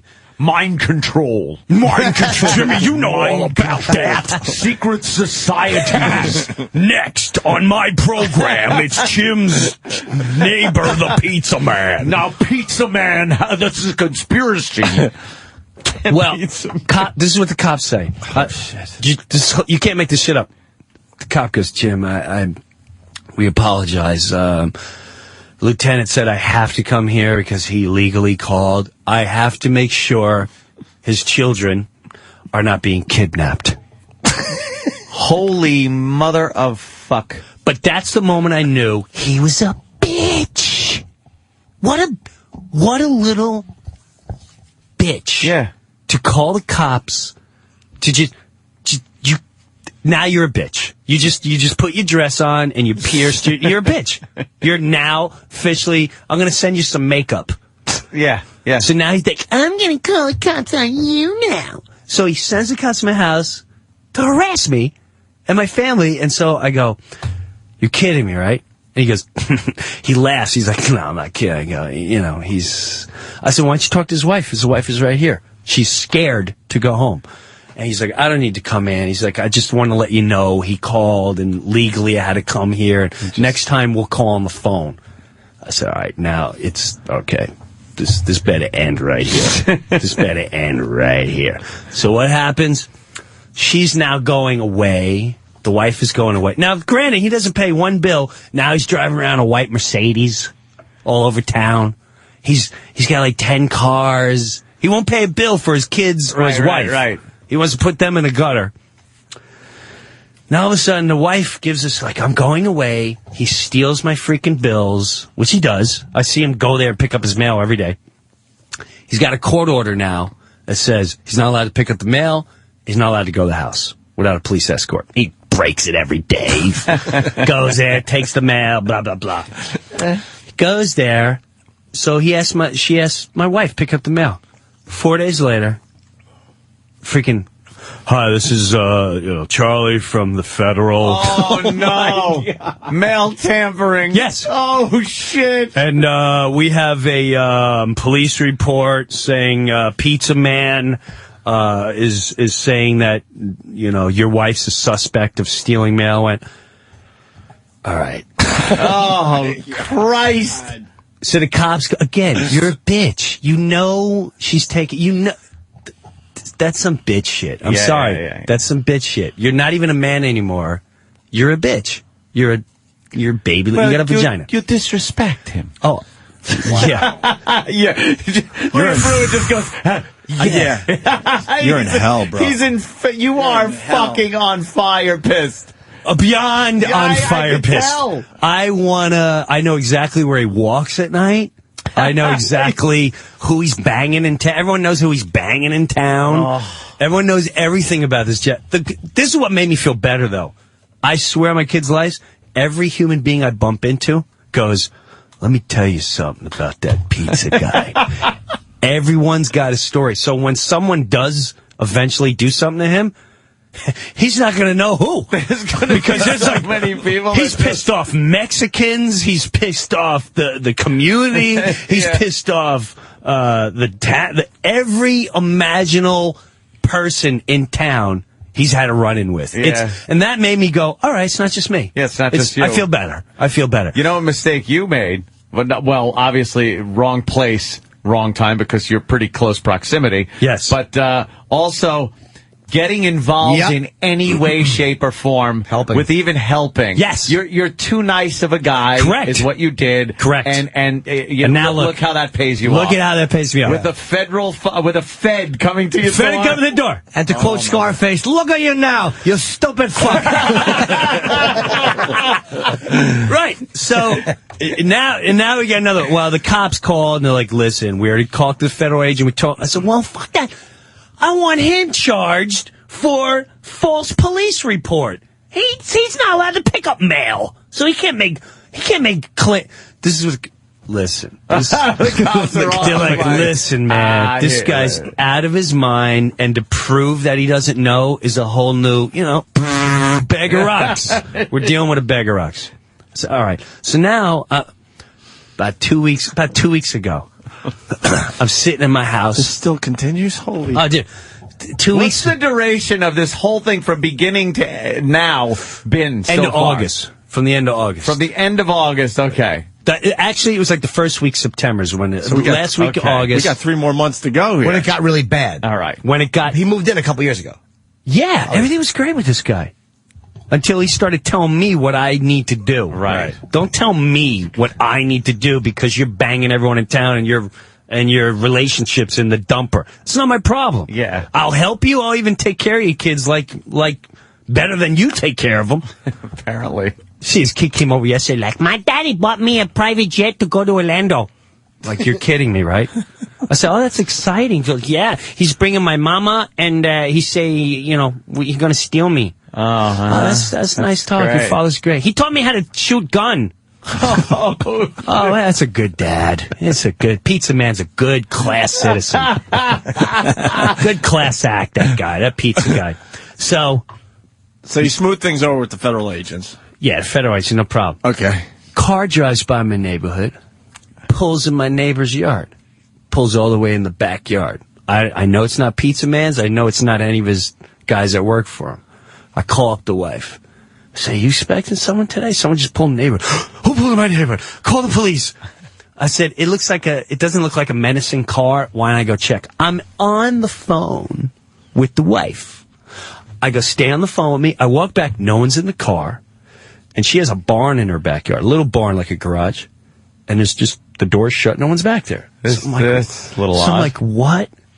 I go, let me give you the license plate, and then I'm going to call the police because I don't know where these people are. While I'm talking to her, the barn door opens. 2 of his guys are there. One's about 6'4". The other one's about 2'5". And the big guy goes, hey, how you doing? I said, good, everything cool? He goes, yeah, I'm just feeding the animals. And he was. He had animals. He was feeding animals. At least what I saw, because he was hiding behind the door. So I said, all right. Oh, no. So I tell the wife, I go, he's feeding animals. They're feeding animals. It's very legit. She's like, those animals must be gone. He's back in court. He's feeding animals. I walk away. I go to my house. I watch them drive away. As they drive away, I wave. I got no problem with them. 10 minutes later. Oh, no. Jim, can you tell me what happened about, it's a sergeant. Can you tell me what happened about 10 minutes ago? What do you mean? What happened? I don't know. What happened? He goes, well, I need your side of the story. What story? What are you talking about? What happened across the street? Oh, I'm thinking the wife called the police. So, well, this car came in and you pulled the backyard. I went there, no one's there, and I was on the phone with her the whole time, and they said they were feeding animals, and that was it. That's what all right, that's all we need to hear. I hear him in the background going, I want him fucking charged for trespassing. He threatened my workers. He threatened my workers. He's a bitch. Threatened. He's up at the He's up at the police department so bad. He wants me locked up. Yeah. What a whack. So he's at the police department. There's a police report. It says, and it's really funny. In the police report, it says, even though we explained to Pizza Man over and over again, there's no trespassing, there was no harassment, no threats. He insisted that we arrest him, and me and the lawyer are going to do something. So as you do, he sends me a letter. I wish I brought the letter today. I forgot the letter on my counter. It looks like a third grader wrote this. It looks like a third grader wrote this. I start showing everyone in town, I'm like, you want to see something funny? Now, can I legally say the lawyer's name that sent it to me? I wouldn't say any names. Yeah, I would stay. All I'm going to say is the lawyer is obviously a guy that he went to. He's like, can you, I'll give you 2 slices of pizza. You write this letter? And just say lawyer. Dear Jim Breuer, I am going to sue you. Yeah. Your neighbor's lawyer, Frank. Yeah. And I mumbled through that one. That was so funny. Yeah, and it's basically like, this is Rocco. My client, Pizza Man, my client, Pizza Man, needs you to stop harassing his employees, and you need to stay away from his children. I understand there's a court order that says you're not allowed anywhere near his children, and you know you are going to reap the consequences. So today, I'm like, you know what? Now I gotta call the lawyer. Yeah, now you gotta fucking. So now I call the guy, and so we just launched our missile, and it came today. Now I can legally read my letter, right? Yeah, I just wouldn't say his name. Just don't say anything his name. No, I'm not going to say. His. So actually, now, Pizza Man. It says it on the. Bag of rocks. When we sent Pizza Man. Dude, I'm telling you, I showed this around town. I showed it to a lawyer, and the guy laughed, and he went, "This ain't a lawyer. This is a jackass." Yeah. And so when we found out, my lawyer goes, he's listed under a real estate guy. He goes, he's technically a lawyer. He is a lawyer, but he's like a meatball, this guy. So you would enjoy this because these guys handle him down like a... Oh, I certainly would. Yeah, so this guy's a beast. Yeah. He's a beast. You got a real guy. A real lawyer. Yeah, so a beast of a lawyer. Even, I wish I had the wording. Going against the guy that's a part-time lawyer. My lawyer, he is such a good lawyer. I give him a tomato sauce. When you have barn animals, honey, baby, it's hard to convince me that you're feeding them. I love that term for a good lawyer, too, a beast. It's great. He's a beast. So here's where we're at in the battle royale. And you know what? At the end of the day, I wanted nothing to do with this. Right. And this jackass just keeps pulling me in. You got forced into this whole situation. I got forced into this nonsense. Yes. So, here, I'll read the letter. Ready? Here we go. Dear Mr. Jerkoff, we represent Jim Breuer and are responding to your letter of whatever the date. We're unclear of your intentions in sending the letter and do not fully comprehend the ambiguous threats contained therein. In order to assist us in advising our client, please provide us with copies of any court orders served upon Mr. Breuer, which in any way purport. I don't even know what that word is. Purport. I think maybe further the cause of or further the thought of. That's just a guess. Thank you, Jim. I could be totally wrong. No, I think you're show. right. Purport. Show. But if they show. Yes. Correct. Yeah. That purport to restrict his activities.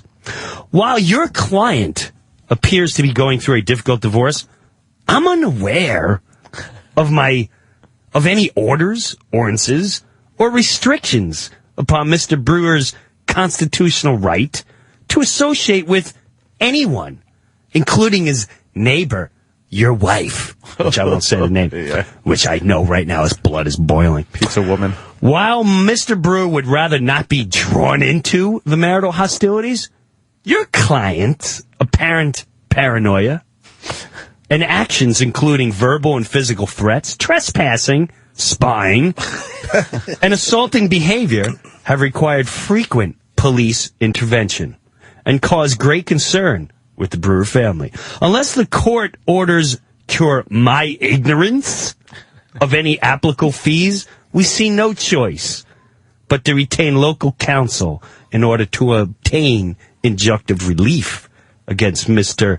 Pizza Man, continuing harassment and threats towards Mr. Breuer. What does injunctive relief mean? It's not good. It's basically, it says, good, no. this is the streetwise. Yeah. One more fucking letter. With this if you fucking threaten my guy one more time, in the fucking oven you go. Okay. In the oven you go. In the oven. You hear me? One more phone call, one more. In the oven you go. So that was to his lawyer. That's his lawyer and to him. Good. Because the lawyer will understand, even if he's not a legit lawyer, or he'll a good understand. lawyer, he'll understand the awful implications of that. Yeah. He's going to try to And my lawyer actually tried to, he's like, Jim, do you really want to pursue this? I went, yeah. Yeah. Yeah, because it doesn't end here. Now you're pissed. Yeah. It doesn't end. It's not going to end here. No. It's going to be one day where I'm playing in the yard and his kid touches my grass. And I got to worry about this fucking wacko doing something stupid. No, I want him, everything I could do. Full-blown assault.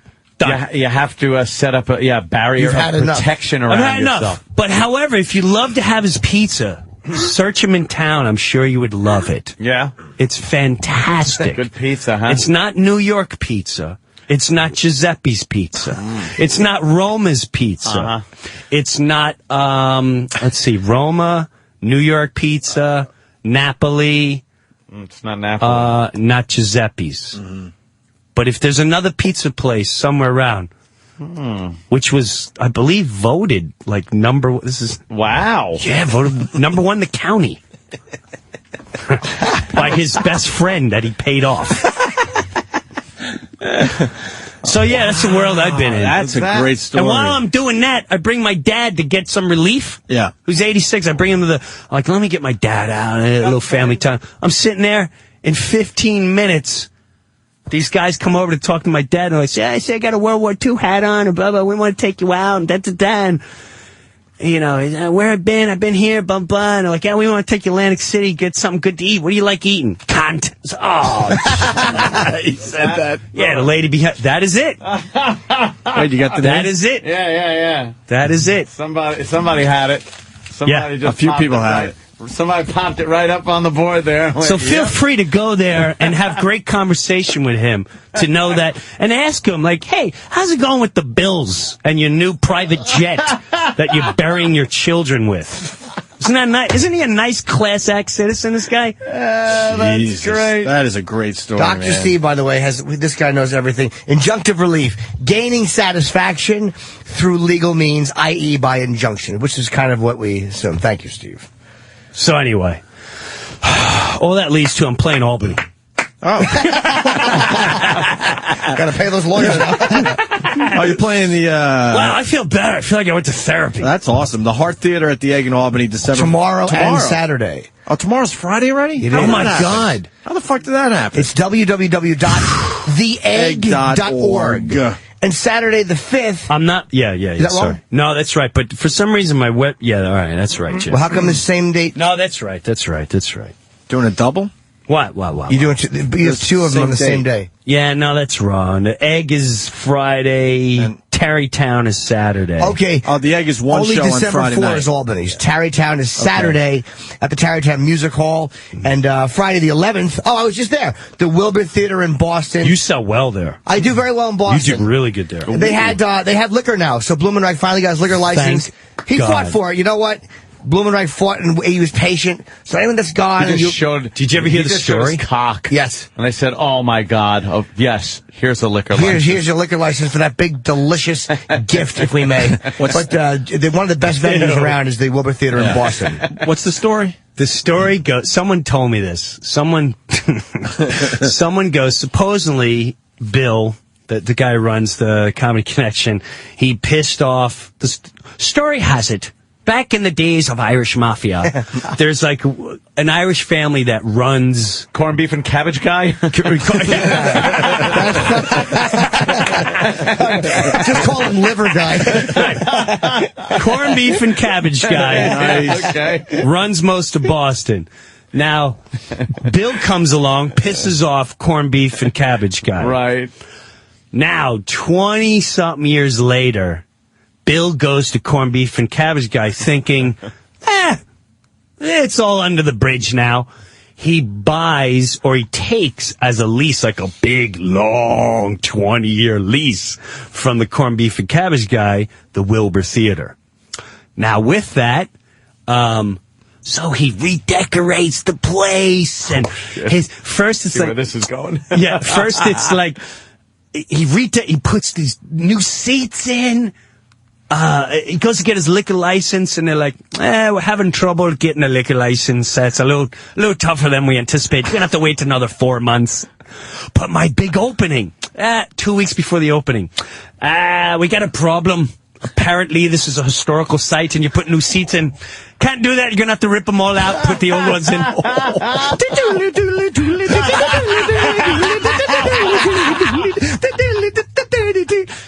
I mean, it was one thing. It just busted one.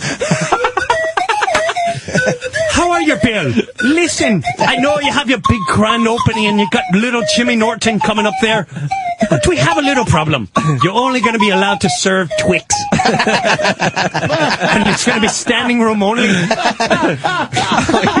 Oh, he got Bill good. That's fantastic. Did he fuck him? Oh, he fucked for like a year straight. Oh, that's going to cost you another 50 grand. Sorry. A little payback from 20 years ago. Sorry. Nice. Compliments from Aunt Casey.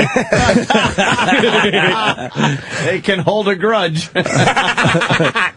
Oh, yeah. Who is funnier than fucking Jim Breuer, man? God, Brewer fucking funny, you guys are. Jim, you are a Brewer, funny you fucking rule. fucking guy, man. You don't understand what you just did. Holy shit, We can dude. now leave early for the next, 3 years. Yeah, we got new Jim We Brewer have a material. new Jim Brewer We can bit. sneak out early. Well, we can leave early. Brewer, I can't tell a Let him in on our story. bit. Literally, if I had made it out of the The insiders know 91st the floor on 9/11, nobody would want to hear my story. Brewer is amazing. That was an hour. I am in awe. You could tell.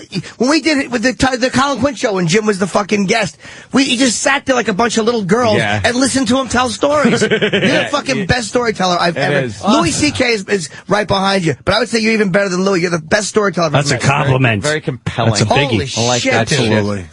That was an hour. It's Long Just Island. Great radio. It is. It's Long Island street fucking corner talking. That's all it amazing. That is. shit, you're right. That's all you it got? is. You got your coat on? You leaving us? No, this is where I hang. In case it snows. It's a bulletproof vest. We got to take a break, So- take leaks, get coffee, all that shit. So, and Jimmy's playing Caroline starting tonight, right, Jimmy? Tonight through Sunday, I promised to give away tickets. So any show but the first show Saturday, I'll give away 2 pairs of tickets. Just call in if you live in New York and ask for whichever show you want. We'll get you a pair of tickets. Yeah, we'll give it to a random caller. Yeah, the right first now. two Numbers callers. on First the two pad, callers. Dave. First two? All right, that's Yeah. how we do that. All right, Brewer's going to hang with us for the rest of the show. Stay there. Opie and Anthony.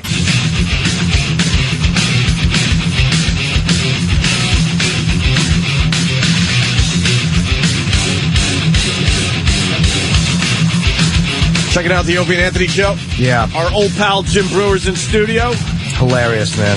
Oh, my God. You gave Glad us, you guys think it's funny. you gave us an hour off right there. I just saved myself $100 from going to therapy. Yeah, right. It's good. It really is like fucking just vomiting, right? It really is. And it was just even talking to you, Jimbo. It's like, he's just trying to set up a trap Yeah, to you gotta be rile really you up careful. and come in there. Because right now Yeah. you got him, but you do got something him. dumb, it turns around fast. Ever do something dumb. Ever. Even like just going there to yell at him is like you Never. You won. You won, man. Yeah. Stay away. It's over. Show's over. Let him send And I can't us wait the to see the next movie because that's a that's a great movie, man. Whenever you get a letter with injunctive relief in it, Yeah, you're like, you know, good boy. How do I deal with this? Yeah, his lawyer's got to fucking Google injunctive relief. Right. Horrible legal term that is. That just sucks. How's your gigs? You doing the Stress Factory too? I know we were plugging that. I'm going to do it next week or Tuesday so. night or something, right? Are you doing like on Monday or Tuesday? You doing like a weeknight? Yeah, I'm going to do a weeknight. Oh, cool. Yeah. You know, invite all the friends and all that. Oh, okay. You know, the daughter has like all these gymnastic, like, hey, can we ever come to a show? Yeah, right, a show. It's the worst when people want to come because then you have to do material that they're going to enjoy. Like, I hate when people want to come see me at the cellar. It's like, I want to work on material. Yeah, not the cellar. I don't want the pressure of being. Yeah, that's the place where you work out your shit. Yeah, right? Yeah. Hey, Ozzy's birthday, Jimmy. Come I on. know, I didn't What do you got know. for Ozzy? 61 today. I didn't bother him. I'm a big fan of Jim. You like Norton there, Ozzy? He's fucking guy. He's the best comic actor. I would be happy once if he just walked in one time and remembered that he had met me before.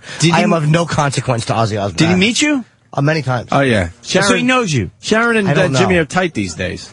I know Sharon. Email I was stuff, invited text. to tribute him. There was only four Oh, of you us want to that hear treated him. something that Norton No. did for, What? Yeah, We I haven't want to seen hear. Breuer in No, a you while. don't. No. Yes, I like the rock Norton, we stuff. haven't seen Breuer Can I in at a least while. explain what it is? Well, Yeah. you can explain it afterwards. No. No, He has to know. no. Why don't we just play it and then Norton can explain? Is it faggy story? I'll swap no, faggy Breuer. stories. All right, Right now, I'd be prouder if they were. This is No, Jim no, blowing no. a bunch of people. I'd be prouder if they were Breuer, playing that. just listen Dude, to I've this. got these stories. Don't worry about it. Listen to this, and then we'll trade faggy stories. All right. This is great. This is what Norton did for Ozzy, which I think is wonderful. Are you ready? They were great. Come on, you motherfuckers! This isn't a Barry Manilow concert. Are you ready? It isn't. Look how red Jimmy is. Let me hear you make some noise! Ozzy Osbourne! That was Jimmy's little dream come true. He got to actually I want to make intro sure Ozzy. that they were at the right concert. It's We can all awful. understand He that. got to intro Ozzy Osbourne, which is a childhood dream. And he did more than that. He informed the people. He let the people know that it indeed was not a Barry Manilow concert. I just should have named a better band. I'm not a good yeller. Where was this? I'm not a good yeller. That was in L.A. That was at the Sunset Music Festival because I was invited to tribute. There was like four of us that got invited to tribute him. It was myself, Billy Bob, Thornton. Yeah, and Slash and one other person, Henry Rollins. So I was one of the people they invited to tribute him. Sharon asked. So the next night she invites me. Her and Ozzy called me in my hotel room. Come on. I fucking her and Ozzy are there, and I'm chatting with them, and she invites me to the show. And when I'm there, she goes, "Would you like to bring Ozzy on?" There's no interest because it was out in the middle of the street. So I was like, "Yeah." But any showbiz experience I ever had, anything that ever made me cool, I literally was 14 years old and had never talked to an audience before in my life. Dude, let me tell you something. It's a VH1 Rock Honors, and they said, we'd like to be part of it. I said, only if I get to introduce Judas Priest. I brought it back to my basement. I had a denim jacket painted with Priest on the back. I started practicing all the screams. And so when I went out there, I don't care. And I don't care. I really don't care. As a matter of fact, I'm sure everyone poked fun at me because I went out there, I'm like, are you ready for the metal? And I'm trying to scream as if to look to Halford like, just want to let you know I'm on your tail. Yeah. Anything happens to you, I'm in. I'm in. I just want to let you know. So I'm expecting it. So not only that, I'm going to run you out of the band. Now, you've been to these events where I'm sure you didn't go in the crowd. I'm sure you stayed on the stage. Yes. Like that's what celebrities do. When Priest was playing, what do? Everyone's standing there watching on the side, and Kiss is there, whoever's there. I went into the audience and started my own little air guitar thing with like 3 or 4 fans, and I had a messed up neck and I saw people looking at me like, really, Jim Breuer, you fucking air guitaring to breaking the law next to a 14-year-old? It is amazing though. How anything you've learned when you're around idols, any cool you've learned in the business, gone. Out the woods. Out the fucking woods. Gone. Did you ever hear when I first time I ever met Piazza? A huge psycho. huge Psycho Met fan. I get to throw out the first pitch. So we got a bus, so I'm juiced up out of my mind. It's my birthday. I'm walking out now. At the time, I already met Lars, and Lars is like, dude, I'm pretty fucking sure that Mike Piazza is a big fucking fan. Whatever. So in my mind, I'm like, I'm gonna connect with Piazza.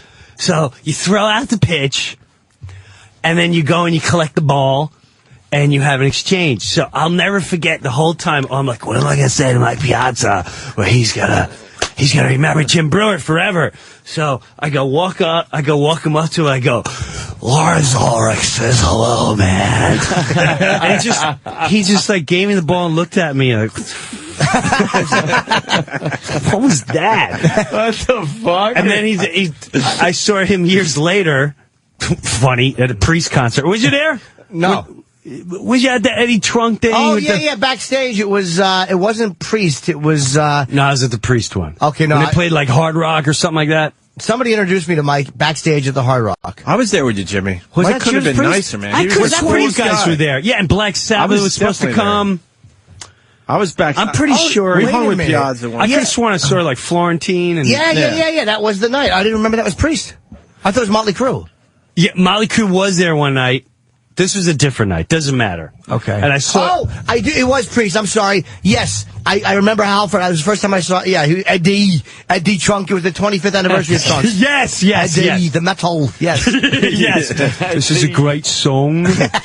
Come from the British Steel, which was weird. He didn't have his leather on. He just had like California shorts on. And I remember seeing Piazza. I'm like, do you remember that night? He's like, yeah, that was the most awkward thing anyone's ever told me. Oh, shit. Oh, man. But we lose our minds when certain circumstances, certain guys like that. There's no such thing. I couldn't do it cool. I didn't even think about being cool. I wasn't worried. I was just... No, you're a fan. It's fucking a bitch. I was a bitch. And happy to be so. Why not? But you have to hear it after and you're like, oh, boy. You want to hear it again, Jimmy? No, I've heard it a lot of times. It's on my outgoing Are you answer sure, machine. though? So many You all right? They were great, though. Come on, you motherfuckers! This ain't a Barry Manilow concert. Are you ready? Boo for Jim. Boo for Jim Norton. Boo, Jim.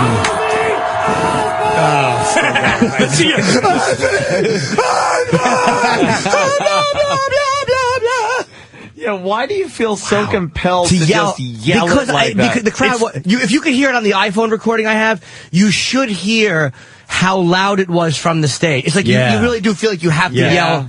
You have to yell. Do you think it's one of those situations like, then we're going to take land in Washington, and then it's Washington, D.C.? I don't know. You just don't hear yourself. As comedians, you're not used to yelling over that kind of fucking noise. Hold on. I think I may even have the iPhone version. I don't know where it is. Oh. And you're a little out of your element, so you're trying to be accepted by that crowd. Yes. Even though you know they kind of know you. Dude, we have some incredibly douchey stage moments. Hold on. Just, thank God they're not recorded. Let me see. Where is it?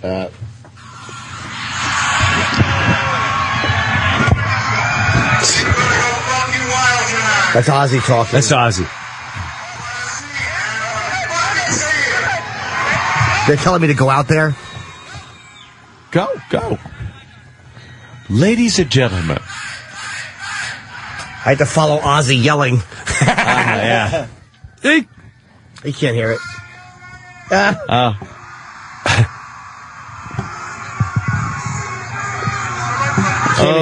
heard it in a very Manilow concert. But listen to them. I can't listen to the rest. But you really, you can't hear. I couldn't hear myself talking. They were fucking screaming so loud. Yeah. This is a great time. Fucking Jim Norton's here. He's gonna blow it out of fucking water, Sharon. He actually, I was backstage talking to her, and all the people that ignored me before, because she was talking to me a lot, were very nice to me, and it was great because he walked by, and she goes, "Look who's here," and he walked over, and he slapped my face. I was very happy. What's going on, Jim? He didn't recognize me. He just probably would have slapped me. This little Jimmy, you know him. Who the fuck is him? Why is this guy here? He just keeps looking at me. That's freaking awesome. Yeah, well, happy birthday to Oz, 61. Yeah, fucking 61 years young. I should say the funniest thing was the reality show when which really was the first real reality show. Absolutely. Yeah, she said it was never a take two. Bullshit. It was never a take two. I mean, they really did. That was the original great reality show. And that one, there were two ones that were hilarious. The one she's going, "You're going to play," I forgot what city it was, like Cleveland. She's like, "You're going to do Cleveland." And he's going, I can't do it, Sharon. I'm too fucking old, and I'm not fucking playing Cleveland. Like, Ozzy, you go from here to there. He's like, "I'm not fucking doing it," and that's that. Cut to, "What's up, Cleveland?"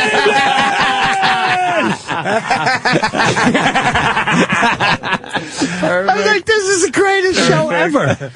She is apparently very, because I've never had anything but nice interactions with her. She's been so sweet, because she knows. I'm dying to meet her. You know that Sharon? Well, that's an easy. If you love Ozzy, she loves you. Yep. But man, I heard if you're on the wrong end of her, she is you're done. a motherfucker. They're terrified of her. Everyone's terrified of her, and I've never seen anything but a nice. But that's what I like about her, because that's, at the end of the day, that's her husband. Yep. Hey, it's not Ozzy and her, that's her husband. Yeah. I love that stuff. I love when someone's vicious like She's that. fucking. Did you say something about my husband? She's great. We got her in trouble because she was here and she was talking about Susan Boyle. She punched her or something? Is that the... No, might as well have. Oh, man, I mean, punched her the listeners have heard it, but you got to see this. Get the Sharon Osbourne. She went after Susan Boyle. She was just being very Susan honest. Boyle? I don't know. Oh, she's that singer. She was on Britain's Got Talent. She's Enough said. Big fat ugly lady. Enough said. Got Talent done. She's a good singer, but she's homely. Okay. She's remarkable. Oh, the curly hair. The monster. that mess. Yes, Gene Stapleton. Yeah, that one. Okay. Yeah, further down, right there. There you go. This was classic. This great picture of Susan Boyle smiling, looking like a slapped ass. Slapped ass. Yeah, that really is a great shot. What a great line. That's a great line. Oh, man. Do you love Susan Boyle? I mean, do you feel like she helped the show or not, or you not love her? Do you happy that she's succeeding? Oh, I'm happy that I like everybody to do well, and even someone that looks like a slapped ass. It's like, God bless her. You go, girl.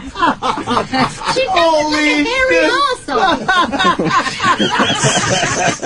I don't know why they try to clean her up. I mean, don't know. keep her how she was. That is fantastic. It's kind of hard to spin that. What did you mean when you said she was a hairy asshole face? It was a spiritual comment. I didn't mean it to be taken in a bad way. And she is a lovely lady. I would hope so. Followed by God bless her. God bless her. You just want to say God bless, and here's a Gillette razor. I never noticed that she had facial hair. Oh my God, she's fuzzy. I get past the slap. I couldn't get past the fucking Gene Wilder wig. Oh shit! God bless her heart. God bless her. But we love her. Yeah. All that, but she's terrific. Out of price.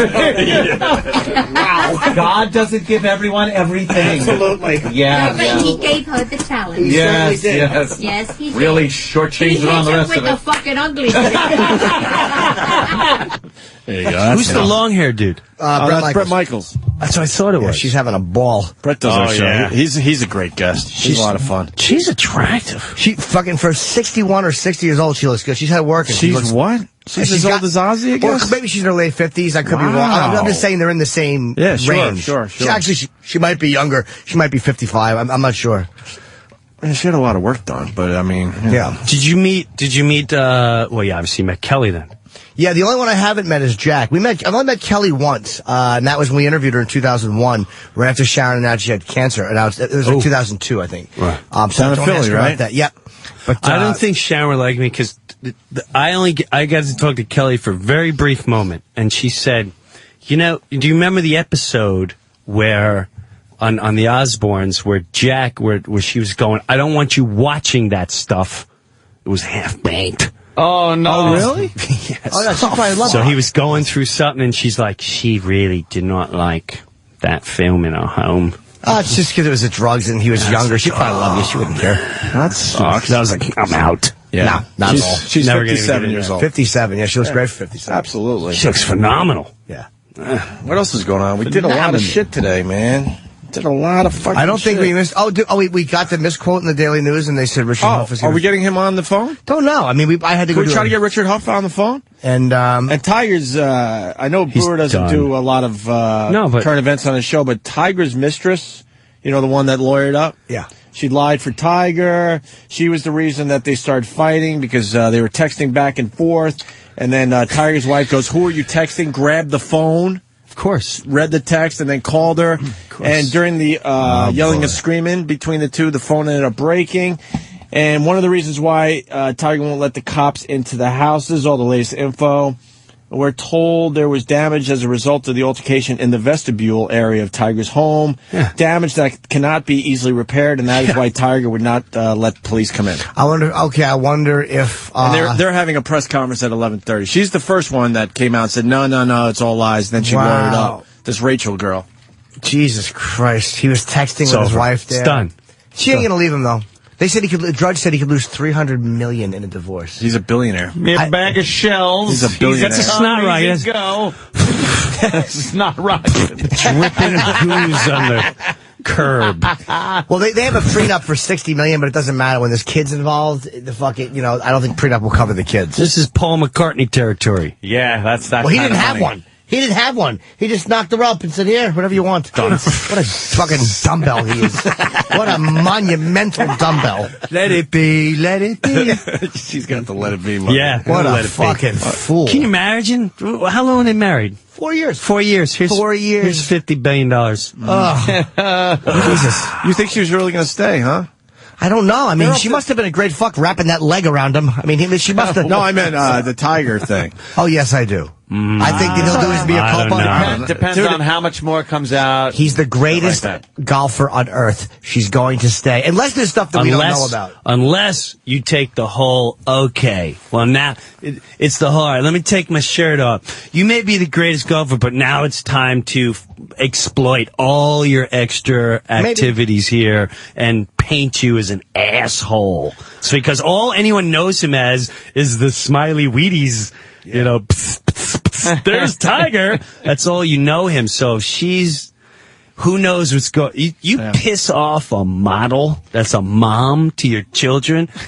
It's who knows what kind of anger is going to come out of that. That's true, and she is probably humiliated. Humiliated. Now you can dude, it's on a level of family. Like, you let him exploit you like that. Yeah, how do you have family get-togethers after that? Right. It's easier when a man does it. It's going to be her family just giving everybody shit. Right. And the golfer I told you not to marry a fucking... You know what I'm saying. So she's going to be dealing with that shit in her ear. Yes. And then the guy... In her ear? A fellow golfer that introduced Alon, is her name, right? Alon to Tiger? Yeah. Is his motherfucking Tiger Woods now. And they He's probably jealous. They used to be pals. Listen. But he's like, look, man, now I'm embarrassed they ever fucking introduced them and all this shit. You don't understand.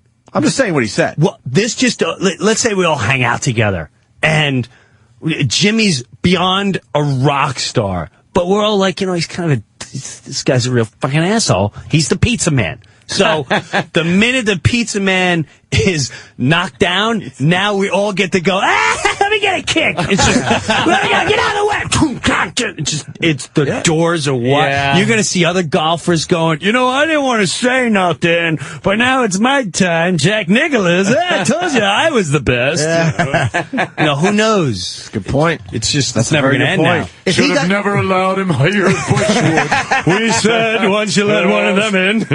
Dr. Beeper and I didn't want him in. She'll stay. He'll do a mea culpa.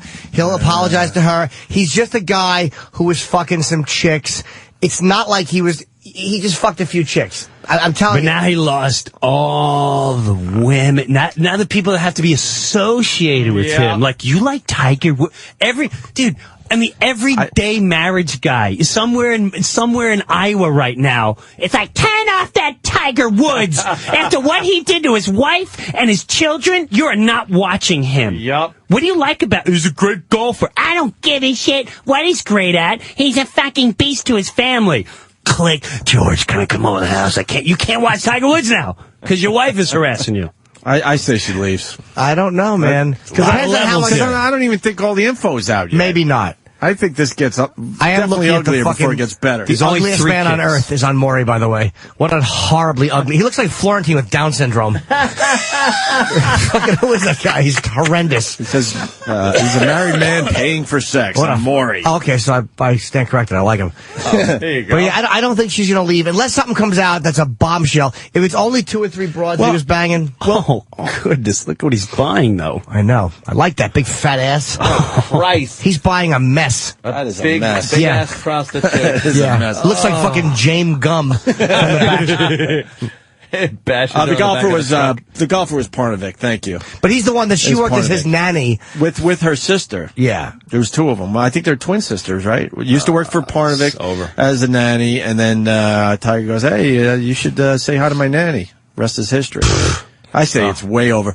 The press conference is at 11:30, and I think it's going to be a really good one because now this broad has to say more stuff than the other broad said. Yeah, you're right. Or who gives a shit? I think it's going to be just like steroids. I told these guys before the show, I'm like, she comes out and says that she stuck a golf club in Tiger's hiney. Something really dirty. That would be great. That would be great. Let me show you. Wait. You're going to have to phase this out, but let me take my shirt off. And she's going to have, like, red marks of where he clumped her. Be a fucking teeth prints. Like, who was that fucking sports guy? Marv Albert. Right. Naughty boy. Naughty Marv. Dirty Marv. I love Marv Albert. Yeah, Marv was a class act, man. But yeah, I say she ain't leaving. But I'm usually wrong about this type of stuff. I really am pop culture ignorant. I think the reason she leaves because of what Breuer was saying. I mean, it's going to be all the people in her ear and her family. I don't know how big her family is. Superstar athlete. I'm telling you, she's going to walk away with plenty of money. Jordan's wife, did she leave? Didn't something come out about him? I don't remember. They're divorced. Kobe's wife stayed. Well, she's a dummy. But I'm saying a lot of them stay, man. An allegation of an athlete on that level fucking a couple of chicks, unless there was something so dirty we don't know it, I think most of those women might hate it but are somewhat prepared for it. He's got to come out with some I'm addicted to sex nonsense and go to rehab. Ian Halpern? Yeah, maybe. Yeah, he's got to go the David Duchovny route. He has to. Yeah. Duchovny's wife stayed, I think, didn't Michael Douglas's wife? As long as they fucking, signed something saying they weren't going to, they should give another chance, unless she's gotten caught before and we didn't know it. I'm babbling. I think she's had it, man. She was chasing him with that golf club, I think. The visuals. Oh, yeah. Oh, my God. It's just like that Kinnison bit. When Kinnison would go, I didn't hear the part. 2 weeks later, it's like, so, that girl, did you fuck her? Did you fuck her? Did you let her fuck her in the ass? Did you fuck her in the ass? That's going to be non-stop for the next couple of years. And there's no golf tournaments anytime soon. This is the end of the season. Yeah, so he's got to be home. He's got to be home for a good 2-3 months before it starts up again. Yeah, a few guys where it's like you just think, God, they stayed with him. Like, is Spitzer still with his wife? Spitzer's wife stayed. Hillary stayed. I'm telling you, there's something about a man as powerful as he is. He is arguably the best golfer ever. She's not fucking leaving a guy of that iconic status. McGreevy's wife didn't stay. That's a good point, but that's because his breath was bleaching. But New Ajax by McGreevy. But you're saying she's just a dummy then, right? No, I'm saying that what attracts someone like her to someone like him, a beautiful knockout, to a guy who's good looking, is the fact it's the power of who he is. Yeah. But she could get another powerful guy who might treat her better. Not like that. You know who else stayed? Fucking Kathy Lee stayed with Frank Gifford. after that Heine sex fucking episode in the hotel room. And that was a situation where, you knew that motherfucker wasn't getting out of her sight for a second. A guy would dump a woman for fucking like that. I think a woman is more likely to dump a guy if he's fallen in love with somebody else. But just for fucking, I think they're more likely to tolerate. I think you're right. But you're right. A guy would dump her in a second because you can't have your friends looking at her. It's the falling in love thing, Jimbo. As long as it's just a little bit of sex, you'll have to hear shit. Because then they'll think like, I hate to piss off any girls, but they may think like, maybe I started getting boring, and he did try to do some things, the kids were always crying. I guess I take care of this house. Right. Sorry, that's why I didn't want to bother. I want to harass you. Yeah, I know. I didn't want to harass you. And you're tired, so I put my dick in that. Right. I didn't want to bother you. Right. I knew you were tired. Yeah. You guys want to know how much Jordan's divorce cost him? A lot. You want to guess? How much? It's not rocket. Sarah from Buffalo's got the number. $30,000. No, a lot more. It's not rocket money. What do you think? I'm going to say million? $300 million. That's $168 million is the answer. Wow. Which was the it's not rocket. The all-time most costly celebrity divorce. I know back in Phil Collins 2006. has had some fucking high ones. Gee, what does he do to women? Phil Collins had a couple? Yeah, hasn't he? Fuck. Hasn't he had like 2 or 3? He can't drum anymore. That's why he started working at Disney. He started writing all the Disney. I write all the songs. He had to get some Disney money. I got himself some Disney money. I need some benefits. Money. I can feel it coming in the air tonight. That's mine. That's mine now, you fuck. Imagine that. I've been waiting for the... No, you can't sing that anymore. Mine. Mine. I own the rights to that thanks, bitch. Great. Unbelievable. Sue. I'll sue you if you play that fucking song again, you motherfucker. Hey, go buy some new shoes. Go get something nice. Hey, how did De Niro treat you? I met De Niro one time. He wasn't he just blew me off for a picture, but he didn't want everybody to start asking him. How was he when you did SNL with him? He, very jealous of that. First of all, all right, well, this will make you feel better. I didn't meet him at all up front before they came on the show. Was that a real surprise? They didn't tell you ahead of time? The real surprise was the dress show. What happened was Pesci came on and he said, which I was flipped out about, and I told the story before where he scared the shit out of me. He scared the shit out of me. I thought I was going to have to pay him like money for the rest of my career, because he met me on a Friday night. He wanted to meet me Friday in the green room. So I go in the green room, and he goes, first thing he said, he's like, "You going to thank me for giving you a career?" And but he said it with such menace. And then he went this whole thing about, are you Italian? Then why do you say Guinea and Wop and Dago when you're not even Italian? Like, that don't bother you? And he went this whole thing about his family, and you portray me as an animal. I don't care what anyone says. To this day, I think he was dead serious. And wow, I almost broke down, and I was like, I apologized, and I said, I will forget the sketch. This is how the things turned around. I said, Mr. Pesci, I watched Raging Bull, and I said, this is the greatest movie I've ever seen in my life, and I just started imitating you because I'm a fan, and I watched you in Easy Money and every film you ever did after that, and I never meant any disrespect, so forget the sketch. That's not what I ever meant. And I said, if you listen to the sketch, I never call an Italian a name.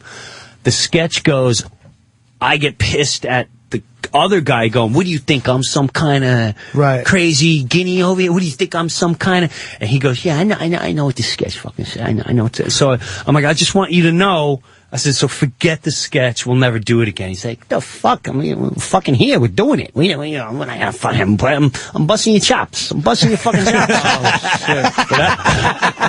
But I don't think he was busting my chops. But this is the best part. This is what you like. He goes, now listen. He goes, you tell me how to fucking, we go up there and you tell me what to do. Bobby don't do no rehearsing shit. We don't do no dress shit. You tell me, I tell Bobby, he comes do the real show. He goes, you got a problem with that? I said, no, I don't got a problem with that. He goes, I already talked to Lauren. So as soon as he left, I ran to Lorne Michaels. I'm like, Lord, he said, De Niro's not coming. This is when I knew how powerful Lorne was. He said, he'll be here. I went, I'm just telling you, he said, he's not coming. He'll be here. Now, Lorne's a powerful dude. Powerful dude. The dress show De Niro's not coming. It's announced. He didn't know the show was live. He's not coming. He's backed the whole thing out. But Pesci's still going to come. So now they dress up Daryl Hammond as the fake De Niro. I'm like, so me and the writer are like, you can't have me and Colin Quinn as I'm the Pesci, Colin's the De Niro, and then have the real Pesci come out with another fake De Niro. Yes. Just have Pesci come out. Like, until like, no. And right down to 1 minute to go. I look over, I see Daryl dressed up, and I'm like, this is going to be the dumbest sketch in the world. It's so stupid. It's ruining 30 seconds. I swear to God. I looked at Daryl. I'm like, Daryl, he's not here. And he's gone. He's not here. Yeah. That's exactly Daryl. He just summed up Daryl Hammond's spirit. Right.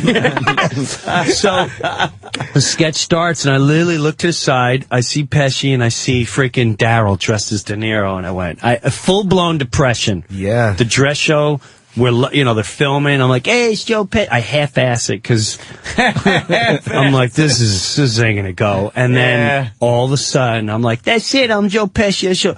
I hear, oh, and I turn around and it's fucking De Niro with his cap. And I'm just thinking about it. I'm getting giddy.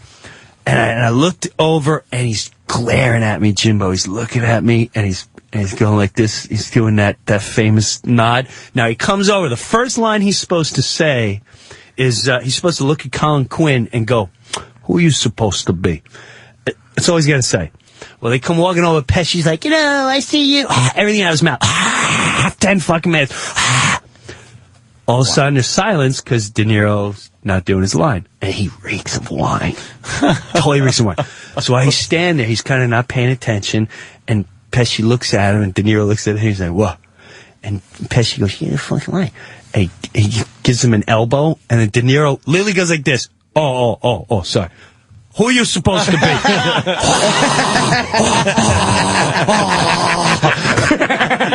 So now, when the real show, you'd appreciate this, when the real show started, right before it came out, you been to Saturday Night Live? I have, yeah. All right, so With you. Really? Yeah, you introduced me to Metallica. That's right. 97. That's right. So when in that hallway, when the hallway's packed, it's usually packed with all these meatheads. Pesci and De Niro come walking down the hall. I've never seen this ever happen in the history of Saturday Night Live. Everyone's gathered around the monitors. They're in the hallways. All of a sudden, silence, and they parted like the Red Sea. And just De Niro and Pesci real quietly walked by everyone, and De Niro's looking at them. I don't. And no one said, Mr. Pesci. They just walked by and walked to their green room, and as soon as they went away, it was like this, holy shit. Yeah. And then everyone went back to buzzing. So the only time I got to meet him was when the show was over, the sketch was over, and Pesci said, Jimmy. Which every time you call me Jimmy, I'm like, you call me Jimmy. I'm going to be a Goodfellas part 2. He said, Jimmy, did you meet Bobby? He's dying to meet you. I went, oh my God. So I go meet him. I swear to God, I'm not doing a bit. He's just staring at me, and he's going, you're good. You're very good. You're very, very fun. Very good. I said, can you sign my Raging Bull tape? Go ahead. Go get tape. Go get tape. I get the tape. I bring it down. He writes, to Jim, a real good fella. That's great. And he goes, you're good. A real good fella. He did that whole thing. You're good. You're good. And when you got problems with that pizza guy, you call me. You call me. Bag of rocks. Great, dude. Bag of rocks. So, and you appreciate this. I wanted to give a thanks to the two of them. So I called their assistants, like, what can I do to thank these guys? The Pesci's like, he loves cigars. I know where he buys his cigars. I said, all right, I'll go there. I go there. I'm like, I'm looking for really good cigars. He sold me the fucking counter stuff. He's like, who's it for? I went, believe it or not, it's for Joe Pesci. And he went, oh, come back here. Oh, shit. Yeah, we got one. This is how stupid I am. I swear to God, I'm not even exaggerating this, and I accept being this dumb. I go back there, he shows me the box of Cuban, Cohagen, whatever, I don't know cigars. Good ones. He takes the case out. I said, all right, well, how much does that cost? He's like, $6.50. I went, all right, let's do that. That's how stupid I am. I take out $10. Oh, no. No way. I slept down. He's like, he's like, you're really funny. Hey, comedian. And I go, well, how much is it? He's like, $650. I went, for the fucking cigars? $650? He said, we went the whole box, like $1,000 for cigars? Holy shit. So I buy the freaking cigars. I don't know, you gotta purify them, whatever. I stick them in my fridge. Oh, no. You did. I swear to God. Ronnie B's crying a week later, they're peeling and shit, and I'm ready to send them out. My friend's like, dude, you can't send that shit to Pesci. You gotta buy a new box. I'm like, I'm not buying another box for $1,000. You fucking crazy? So I never sent him the thank you box. You bought I them spent and just fucking... And they died in my refrigerator. You killed a box of cigars. Cohibas, that's what they were. Yeah. Cohibas. Cohagans. Cohagans. That's great. With that, we're getting out of here, man. Fucking Breuer, thank you so much. Thanks for having me, guys. Amazing. Breuer is gonna. I got it, Jimmy. The Hart Theater at the Egg in Albany, New York, tonight. Tomorrow night, okay. And then Saturday, I'm sorry, because this is we had to rework this. Saturday, Tarrytown Music Hall in Tarrytown, New York. And you can go to JimBreuer.com and Jim Breuer on Twitter and Jim Breuer on Facebook. I do Facebook. I'm not gonna let me on there. You like the Facebook, huh? Love the Facebook. And Jimmy starts Caroline's tonight. Tonight through Saturday, it's an 8 o'clock show tonight. And Kansas City, I think, next week with Jim Florentine on Saturday. Hey, that's a good show. Oh, and I'll be on a Joy Behar show tonight. I don't know what time it is. Whoa! I want to see that. I don't know what time it is. I forget what time that's on. Headline News. All I know is I'm going to give it 110%. Yell at her. Why? I like Joy. She always defends comics. I like Joy. Yeah, she's a comedian. Comedians are always good. First. Comics will always defend other comics. Yes. But I'm just kind of we have our own law. Yeah. We have an undefined law, like as a respect of law. You know, but he raped her. Yeah, but he's funny. You know, you should get some of your comedy friends to take care of the pizza guy. Maybe you can get some of your comedy friends. You know, you get your comedy friends. Maybe we could do benefit for him. I'll make a men's benefit. Jim Breuer does not get that pie. It'll make him really full. He came along with his lazy eye and his Pesci impression.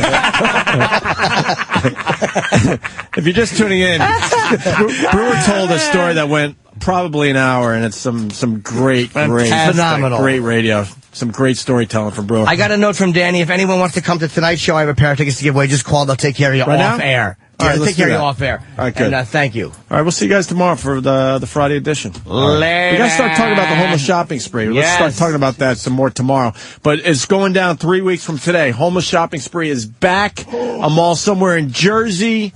Way less than an hour's ride from New York City. So make plans now to join us for the homeless shopping spree 3 weeks from today. Afternoon drive. You want to do it, Breuer? When? I'll tell you, that's some great. That was the best of it. I think I remember the first one or the second. We're gonna blow this one out. I'm telling you. And you guys came back with more homeless people. Yeah, Sam, you got some of this? No, I just think it's 2 weeks from today. No. 17th. What? Yeah, 2 weeks. That's right. It's gonna be great. 2 weeks. That was the funniest thing. 2 weeks we got to figure this shit out. You guys went to Far Hills. We got it. Oh yeah, the fucking Far Hills, Short Hills, or whatever? and Short Hills, and it worked against because everyone's listening, and everyone was giving everything to them, and then you guys sent let's say 20 guys there, and then 22 came back, they picked up homeless friends. We got 2 weeks to figure this shit out. Yes, we do. We don't have bum number one. You hear the His panic? back is on TV. We'll figure it all out. Homeless shopping spree 2 weeks from today. Doing it in an afternoon drive, so make plans now to join us. It's gonna be a big one this time around. All right, guys. See you tomorrow.